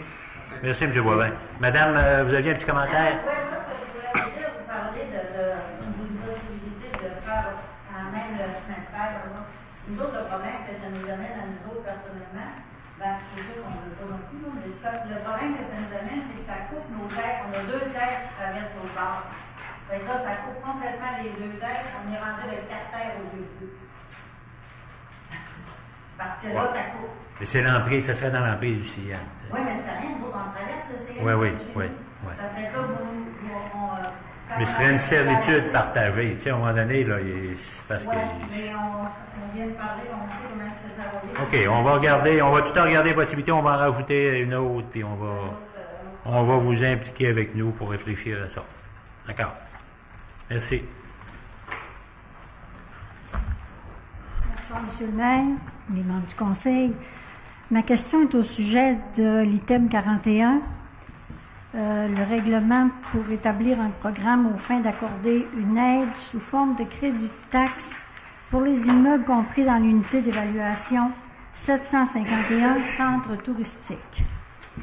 J'aimerais savoir qu'est-ce que ça comprend, l'unité d'évaluation 751. Quel secteur est compris dans ça? Description du ménage. Vous l'avez mentionné un petit peu tout à l'heure, c'est les axes de Sacré-Cœur qui est couvert le boulevard du Jardin. Mais le plan en tant que tel, je ne l'ai pas détaillé, là, mais grosso modo, c'est les 2 grands axes qui seraient couverts par ce programme-là. Monsieur Bénard, j'ai le Tu l'avais, règlement ici, je peux répondre à Mme Lavoie. Oui, tu peux répondre. Les territoires visés. On parle boulevard Sacré-Cœur, boulevard Saint-Vicent, boulevard du Jardin, la rue Notre-Dame et la route 169 de la manière suivante. Boulevard Sacré-Cœur, débutant au numéro civique 556, secteur sud, jusqu'à l'intersection du boulevard du Jardin, secteur nord. Boulevard Saint-Félicien et route 169, débutant à l'intersection des boulevards Ahmed et Saint-Félicien et se terminant au numéro civique 1233, route 169. Intersection du boulevard Sacré-Cœur et de la rue Notre-Dame jusqu'à l'intersection du boulevard Ahmed. Intersection du boulevard Saint-Félicien et du boulevard du Jardin jusqu'à l'intersection du rang double et de la route 167. C'est le territoire visé par le présent règlement. Tous les grands axes de communication là, le long de la rivière, montant Notre-Dame, surtout avec l'annonce qu'on vient faire du jour, peut-être des progrès dans l'air, tout ce qui va être sur l'axe touristique de Saint-Félicien. D'accord, ça comprend tout ce qui est sur ces axes-là. Oui, j'ai les axes touristiques. Pas à l'intérieur de la zone. Non. Bon. Ça veut dire que c'est un crédit de taxe qui est donné pour quelle période? Pour 10 ans. Pour 10 ans. Les pouvoirs d'une municipalité disent que ça ne doit pas excéder 5 ans. 10 ans, madame, avec la définition de centre touristique par loi ses compétences. Là, 92 points. La loi on ne commencera pas à faire la loi 92.1. le soir, là. On ne discutera pas de ça, là. Je pose des questions. Oui, mais là, on ne fera pas ça, c'est en consultation, puis vous êtes intervenu assez souvent Oui. pour brouiller les cartes dans ce dossier-là. Là, on se remet des bretelles avec la ceinture. Mais le ministère m'a donné raison dans ma démarche. Non. Ben là, oui. soir, on vous le dit, là, la raison, là, ce qu'on passe, c'est ça. Et là, c'est clair pour tout le monde, qu'on ne reviendra plus là-dessus. Mais moi, je suis convaincue que le ministère m'a donné raison. Si vous êtes convaincu, prenez-vous des avocats, prenez la loi, puis contestez-nous. On ne jouera pas en cours, là, c'est pas ça ma démarche. Je vous dis qu'est-ce qu'on fait et qu'est-ce qu'on a mis en place. Moi, je veux que les choses se passent selon les lois provinciales, Les lois pas sont juste claires. selon les règles municipales. À part de ça, je voulais savoir, au sujet des serres toundra, la partie que la ville, les dépenses que la ville fait, les travaux, est-ce que c'est complété? Non, c'est pas complété. C'est on pas a qu'une complété. première phase. On va en faire d'ici l'automne encore. Là. On a fait des travaux préparatoires à l'automne à la hauteur d'à peu près 600 000 600 000. C'était ce qu'on appelait les infrastructures d'accueil pour le projet. Mais le gros du dossier va se faire au printemps, fin d'avril à peu près. OK. Donc, les conduites basse température, la conduite, vous allez avoir la conduite d'aqueduc, vous allez avoir l'unité de traitement des eaux usées. Après ça, il y a des aménagements à faire à l'entrée du site également. Donc, c'est ces principaux travaux-là. C'est beau. Merci, madame. Merci, bonsoir. Bonsoir, Jean-François Lambert du Rang Double. Juste une précision, une question sur des points 16 à 21 de l'ordre du jour qui concernent le parc agrothermique. Il est question de... Je ne sais pas si on pourrait me réexpliquer ce qui est advenu là, au point 16, c'est-à-dire que vous avez régularisé une situation. Au départ, il y avait un parc agrothermique qui était déménagé. Puis ça comprenait... Il y avait une subvention attachée à ça de l'ordre de 8 millions. Est-ce que j'ai bien compris quand vous disiez que l'entente qui est intervenue dernièrement fait en sorte que la conduite d'eau brute va être subventionnée aussi? Oui. Ça va. Il est question, dans ces points-là, de 16 à 21, de protocole d'entente à intervenir ou d'entente à intervenir, soit avec le ministère des Affaires municipales, soit avec les Serres toundra. Est-ce que ces ententes-là sont du domaine public? Puis est-ce qu'on va Dès qu'elles vont être signées, elles vont être accessibles au public. On va pouvoir les consulter. Oui. Merci. Merci. D'autres questions?